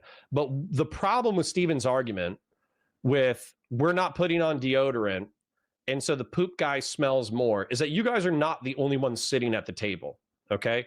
American politics is not a binary, all right? The far left has not been putting on deodorant, and so they smell like terrible. We can all smell their BO. The right wing is pooping their pants, and so clearly that's a more serious problem. But what you're misunderstanding is that there are people who have put on deodorant and not pooped their pants, and they also have a vote in how the fate of this country. And if you keep not wearing deodorant, and if you keep pooping your pants, they might say, well, to hell with both of you. I'm just not even going to sit at the dinner table with you. We're just going to let the people who poop their pants and the people who don't put on deodorant fight each other. And so, yeah, this is absolutely insane. And what Steven is saying, that this guy should also not put on deodorant. And then the right wing is saying, hey, poop your pants. All the cool kids poop their pants. And any sane person should say, no, I'm going to keep putting on deodorant because I don't want to be contributing to the problem. And also, I'm not going to poop my pants because pooping your pants is not cool. This is the only sane person at this table, okay? Sane, left-wing insanity, right-wing insanity. And so this is what I don't like about Steven's advocacy. Steven's advocacy is trying to find sane people with his own audience and saying, you should stop putting on deodorant so you smell like shit, so you can show the right wing that they smell like shit. It's unbelievably stupid, in my opinion. Steven's insane deodorant poop analogy. Absolutely not.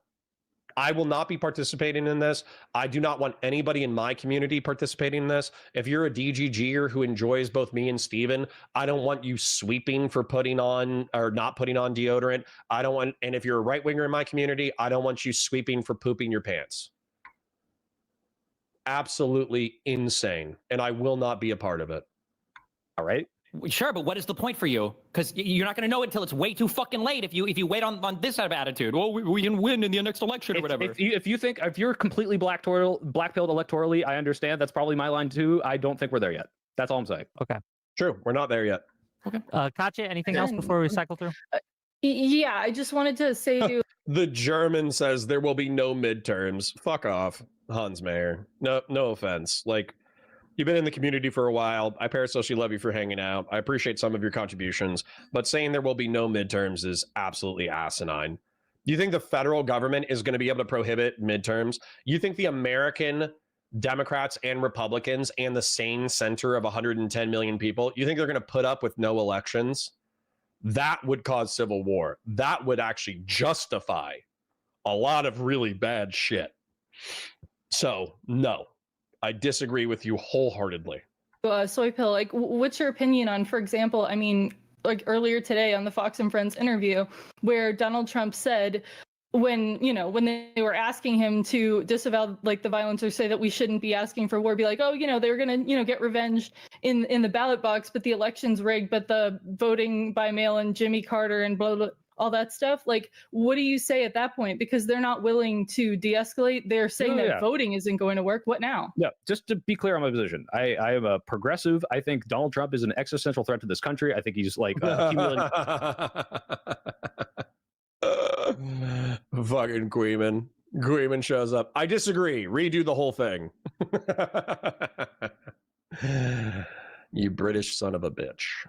Power in ways that could potentially legally fuck our country for the rest of forever. We're already probably at points where there is irreparable damage, but that does not mean that I think we need to be exactly as bad as them. And it seems like we actually agree on that, which is fine. But that doesn't mean that anything that he has done is good. It's fucking insane. Just to be clear. Okay. Like, we're not. Hold on. Why do you keep saying we're as bad as them? Because that's my understanding. I'm not saying we're as bad as them. No. Because you keep using words like tit for tat, which is talking about reciprocity. So the way that the reciprocity would go, and I was thinking about this because I was trying to think about tit for tat. So Melissa Hortman was assassinated June 14th of 2025. That was a Democratic state representative who was the Speaker of the House from Minnesota. She was killed on June 14th, 2025, and it was done by a Trumper. If you say it wasn't a Trumper in my chat, you're just coping. Then we had Charlie Kirk assassinated Thursday of last week, I believe, Wednesday or Thursday of last week. And so that would be Democrats. Maybe if you're thinking about tit for tat with violent reciprocity, that's the tat. So we got the tit, we got the tat. But if you're a right winger and you believe that Melissa Hortman was killed by a Democrat who was upset that she did the tie-breaking vote and that Tim Walz appointed the Vance Bolter to a commission, and it was actually secretly it was secretly Tim Walz who organized the assassination of the state Speaker of the House, then you just got titted. And the Democrats titted themselves earlier. So realistically, it's time for a tat. And this is where violent reciprocity totally breaks down, because at this point, you're engaged in what's effectively honor killing. So people talk about like honor culture versus dignity culture. Stephen is arguing for honor culture, where any slight done to your side must be reciprocated. Whereas I think what I'm arguing for, and what a lot of people are arguing for, is a dignity culture, which is a culture that does not accept bad behavior no matter what. So no, I think Stephen is participating in a moral backslide of American politics. No, I'm saying even if when we you were say to go full violence, do you think that fighting for a liberal constitutional democratic government is the same thing as fighting against it? And no. When we had the insurrection against the British, were both sides equally bad? And the Civil War, were both sides? Then stop doing false equivalent, saying that we will be. The difference is, if we're in that moment, I'm not saying, oh, we're so bad. Sanders says, you can say that, but the party that called the left the party of murder literally won the election. Yeah, do you think they won the election because of that? Or do you think they won the election because Biden presided over an anemic economy and most people thought that he was a senile old man incapable of creating coherent sentences? And then you had excuse me, Kamala Harris run a 3-month presidential campaign that was effectively a walk back of all of her 2019 primary positions. The Democrats ran a uniquely bad campaign in 24. There is almost no mistakes that they did not make. So the fact that you think that the solution to running a uniquely bad electoral campaign is to become the bad guys that the right wing sees you as just shows that you're totally disconnected from everybody but who's in your hug box. Like, it's actually sad to me. It's sad to me that Stephen is almost a 40-year-old man. I'm almost a 40-year-old man as well, so that's not like too much of a shot at him. But you guys value his opinion so much that you adopt it without thinking for yourselves at all. And so that's like one thing that I foster in my chat, absolutely. And I'm not saying DGG is all drones, but I'm saying a healthy chunk of you, some of the most vociferous ones amongst you, are 100% drones. And so the fact that you can't even see what I'm arguing is disturbing to me. The fact that you're effectively an extension of Stephen is disturbing to me. Tico Suave says, it's probably not so cut and dry. You're missing those that drift further left or fail to latch onto the left and continue to occupy the center. Okay, well, I'm describing it as I see it. Omnium says, are you homosexual and on TikTok? You look familiar. Have you ever been on Noah Beck's podcast? I have not. I'm not homosexual. I am heterosexual. I have 2 children with a woman. So no, I am heterosexual. And also, the only man that I'm gay for is Henry Cavill. And even then, I don't really even know if I would want to kiss or do any under the belt stuff. You know, I just think he's a cool guy. So, you know. Bellanou says, why does the cornering of the rat doesn't apply to the left counterpoints politics? It does. It does. But they cornered the left and you murdered someone, right? If we're dealing with politics as a strict political binary, the left was cornered and they killed someone. So maybe the right wing should think a little bit about what they're doing as well. And I guarantee you they are. Vorpal Fox says, I think what you're saying makes sense if Charlie Kirk was politically neutral, but does watching the statements he made about race culture else expect how you feel normies feel about this? Yeah, but you have to understand that I actually pay attention and listen, and 70% of the population doesn't listen to words. They just go off of vibes. You just have to be ready for that. All right. Anyways. Oh, how can we live with ourselves? Look in the mirror, libs. I'm saying, unless we're in that moment, we don't need to escalate that far, and it's going to hurt what it would otherwise be the electoral like possibility of us winning. Yeah, honestly, like the Republicans were set up for a midterm defeat prior to the assassination of Charlie Kirk, and now I would say it's a 50-50 split. And by the way, the electoral defeat was already difficult. I think somebody pointed this out.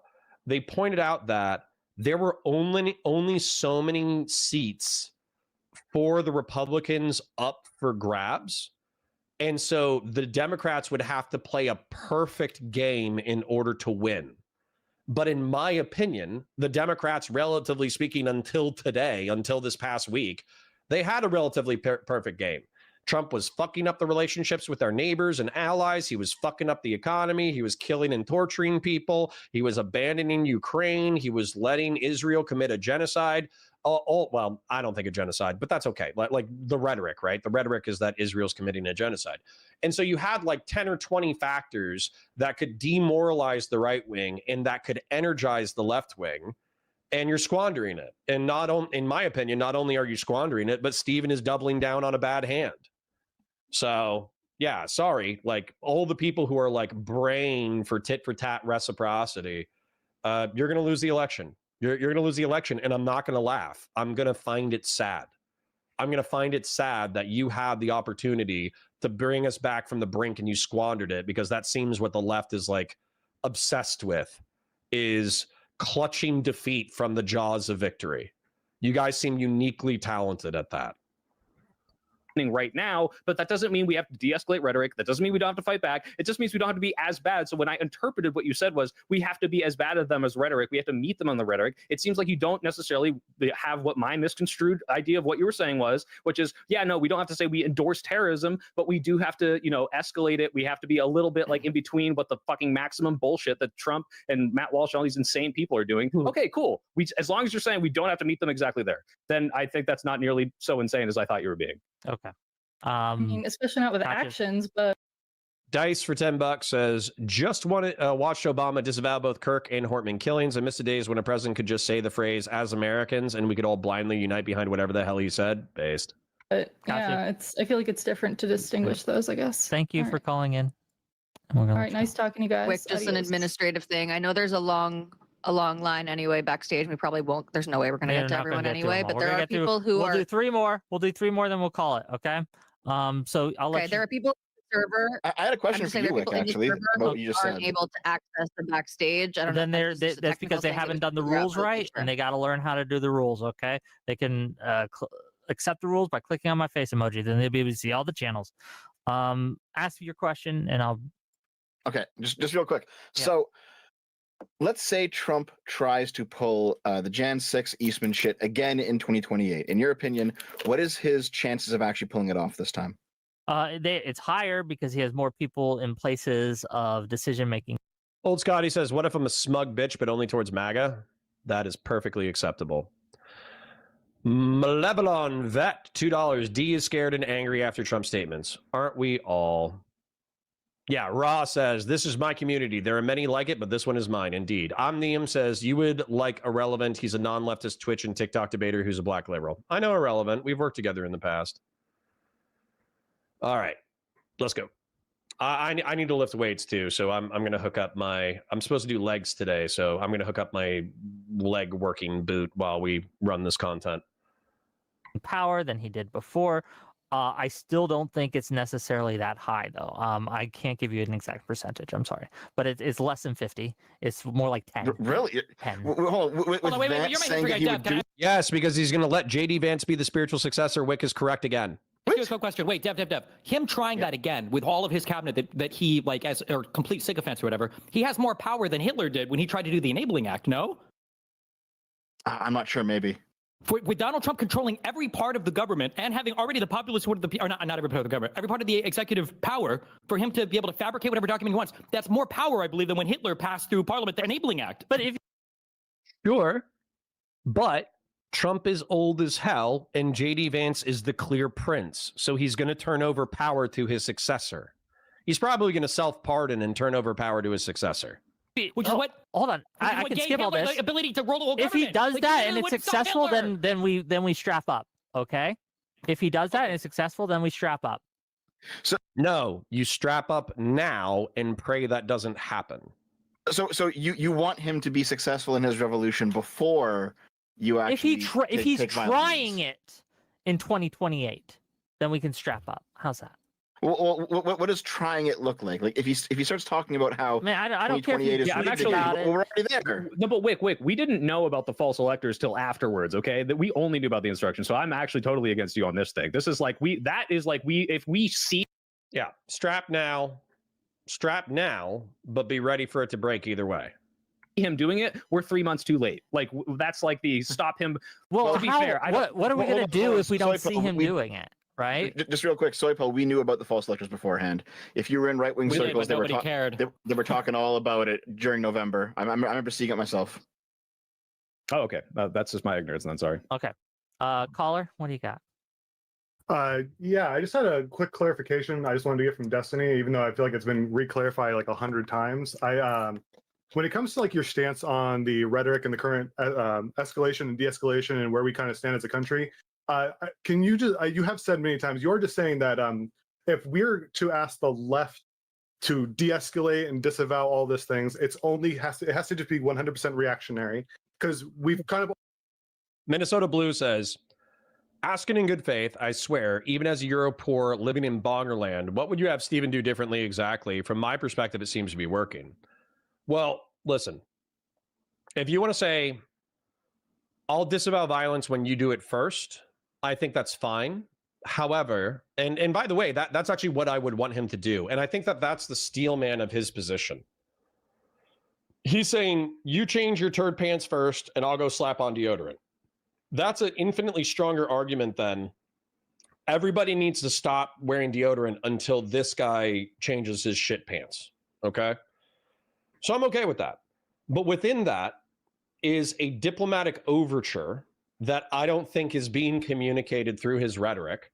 And I feel like his enemies are interpreting him in the worst way possible, where they're inferring that Stephen secretly supports terrorism, and they're using his current rhetoric and current optics in order to make that argument successfully.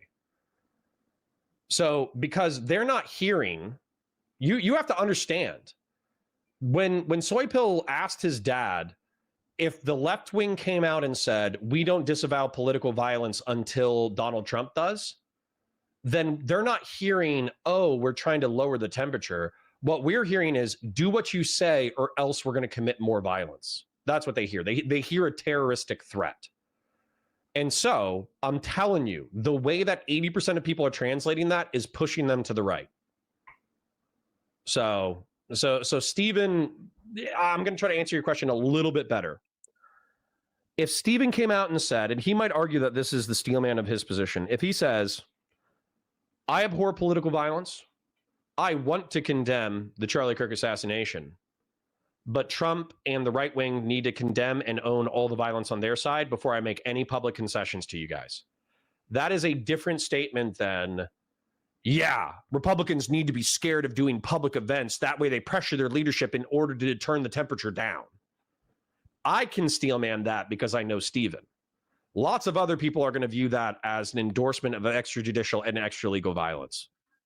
So I would say his rhetoric sucks. And his instinct as a streamer to be super hyperbolic for attention, it could get him hurt and it could get him killed.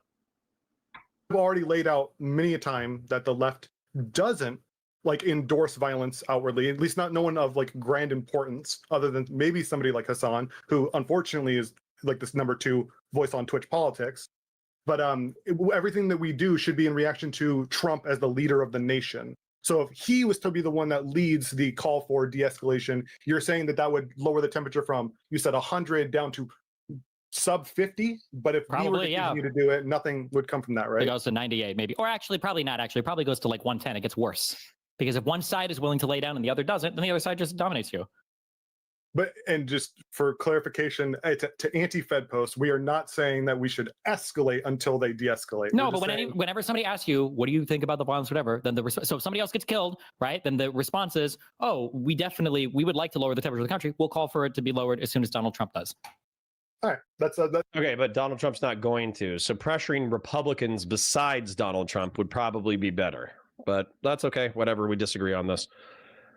Luke for 10. We need to redraw the team lines between pro-Christian nationalism versus anti-Christian nationalists. Right versus left wing isn't working. Christian nationalism is the end goal of MAGA anyways.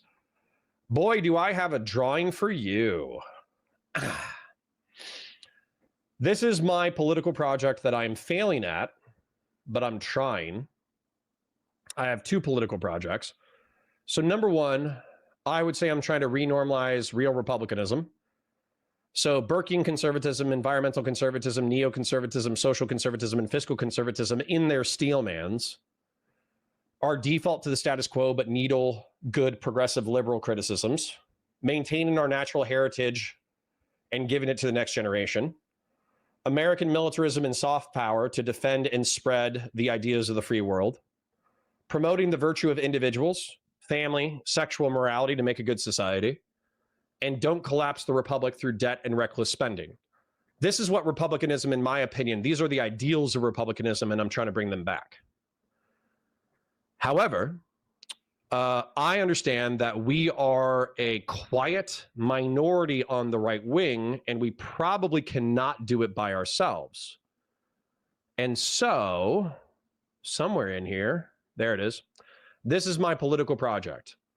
I would say that anybody who agrees with what I just said should label themselves a real Republican, okay? Maybe there's some sane MAGA people. Maybe there's some sane contrarian right people within Tim Pool's audience. Maybe there's some sane neocons and never Trump Republicans that would be willing to join my definition of sane conservatism. But in order to have any kind of electoral effect, we would need to ally with liberals and sane progressives. And so I would like to build a coalition between sane liberals and sane progressives and sane Republicans, what I would like to call real Republicans. And then we should both politically fight against the dissident right and the insane parts of MAGA and fight against the far left. And I know there's sane social democrats. I know there's sane social democrats. They're just too far policy-wise for me. So sane soc dems and sane leftists who still care, who are incrementalists, who care about the Republic of the United States, they could be a part of the coalition Democrats, coalition Republicans. But this is my political project. I hope you want to join my political project. I'm going to give them another few minutes, and then I think I'm going to change content. That's basically all I really wanted to hear. I just wanted to get the clarification. Thanks for calling in, sir.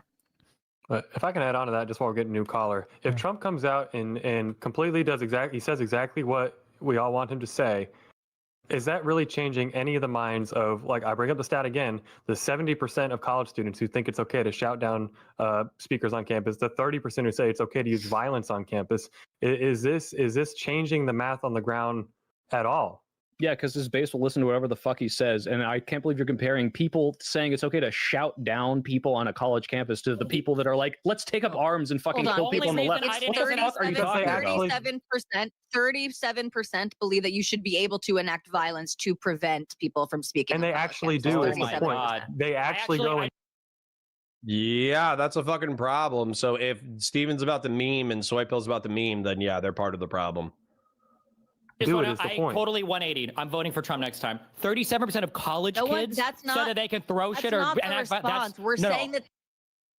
Well, QC says, like the stream, subscribe to the channel, join the channel, super chats if you got them, engage in chat. There are lots of interesting and fun people here. I think I said it right. You're pretty close, brother. You're pretty close. There is an actual cultural problem in this country. Agree. We're not saying you should go vote for Trump. That's not supposed to change your mind on your but it does. 70% of college kids. That's crazy. I do. I 180 completely. It's an actual problem. I agree. It's a problem. It's huge. You're just 70% say violence isn't No one's saying vote for Trump because of this. We're saying it's a real fucking problem. I agree. It is. It's crazy. 30. What were they throwing?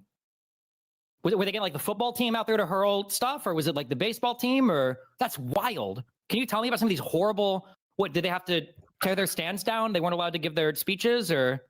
This is total bullshit, by the way, that he's doing this in order to win the argument. We've all seen videos of random Jews with their hats getting screamed at by college students. We've seen people get bowed up on. We've seen people get blocked. We've seen, 10 years ago, like now it's crazy to think that's 10 years ago, but 15, 16, 17, we obviously saw like college students beating up on conservatives who showed up to conservative rallies. We saw the 2016 Unite the Right thing, which ended up with a conservative car attack against liberals and progressives. But the reason why is because there was a riot where liberals and progressives were beating the shit out of, let's face it, white nationalists, but also some conservatives. So yeah, no, I'm sorry, Stephen. I don't accept the sarcasm on your end where you're like, no, it's not a big deal at all. You understand like the Battle of Berkeley. You understand Lauren Southern's footage of Lauren Southern, a person that he dated, by the way. Lauren Southern's footage of people getting the shit kicked out of them and people getting hit with fireworks is part of what radicalized the right against the left. It's part of what pushed normies away. So for him to be acting obtuse here and sarcastic here is mind-blowing to me, but whatever. I guess we're just here now. Everybody's black-pilled except for me. Simbalaw says, I can 100% dial back the snark, but I haven't made any sexual comments. Feel free to judge how people you like. You just think about how widespread anime is at this point. Okay. Melody says, Destiny's YouTube subscriptions have been paused. What does that mean? I have no idea. Maybe he turned them off. Maybe YouTube turned them off. I have no idea. Okay. No idea. It was so bad that Turning Point USA became the largest student union thing. Yes, that was a counter reaction to the fucking stifling environment of college campuses within the tens. Are we just pretending that didn't happen? Across the entire United States, even though these people are all apparently violent and trying to shout down every conservative that goes to speak. That was fuel to their fire. That's almost the point, Stephen. Insane. What should we do about that, guys? They existed in opposition. Minnesota Blue says, Connor, do you see that Destiny as advocating for violence? No, I can steelman him to the point that he's not advocating for violence, but I can also see how people strawman him. All you got to do is check Twitter. Check Twitter. In addition to that, it creates, if you want to use the word, a safe space on campus for people who are actually like, I think I am interested in conservative ideas. I want to be around people that we can actually talk about stuff and debate stuff. It existed in opposition to the mainstream campus culture, which is the stats that I just laid out. And the difference is that these people actually go out and actually do this stuff. I mean, are we denying that? And they changed that in less than 10 years with no violence? That sounds like a huge problem. That's crazy that they fixed that. How they over. Okay. Okay. Okay, Steven. Okay, Steven. Came the instant.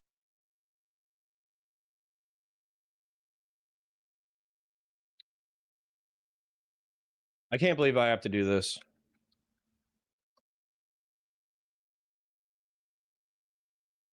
Here's the 5th Battle of Berkeley. Oh, look. It's AJW in Lawrence Southern. Look. It's riot footage with Base Stickman. Look. It's a guy getting his head kicked. Look.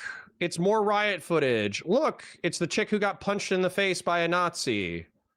Look, it's Milo Yiannopoulos. Did Steven forget? Did he forget that this happened? Here's Lauren Southern. How did he forget?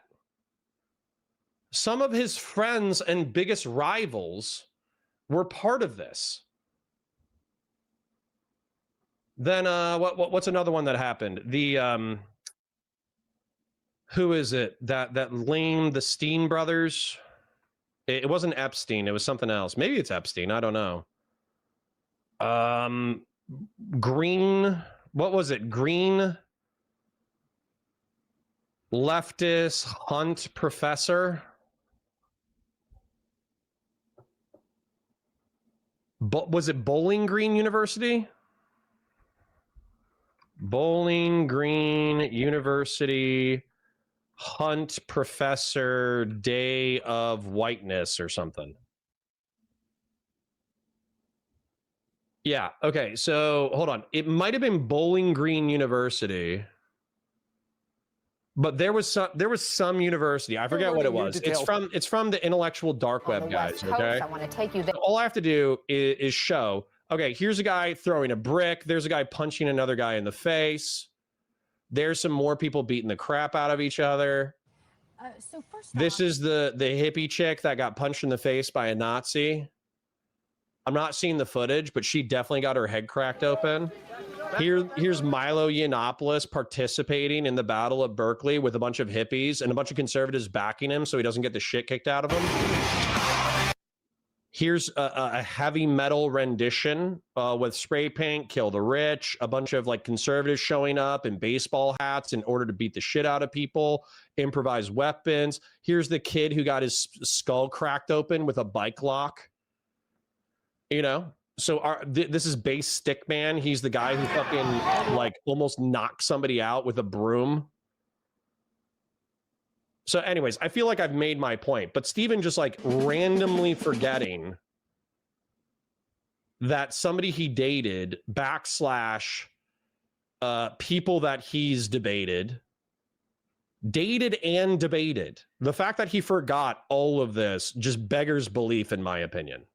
It's not possible. Get away, you! So he's in debate mode. He's being an asshole.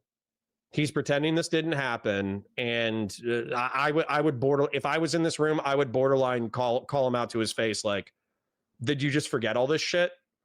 Did you just forget all of that?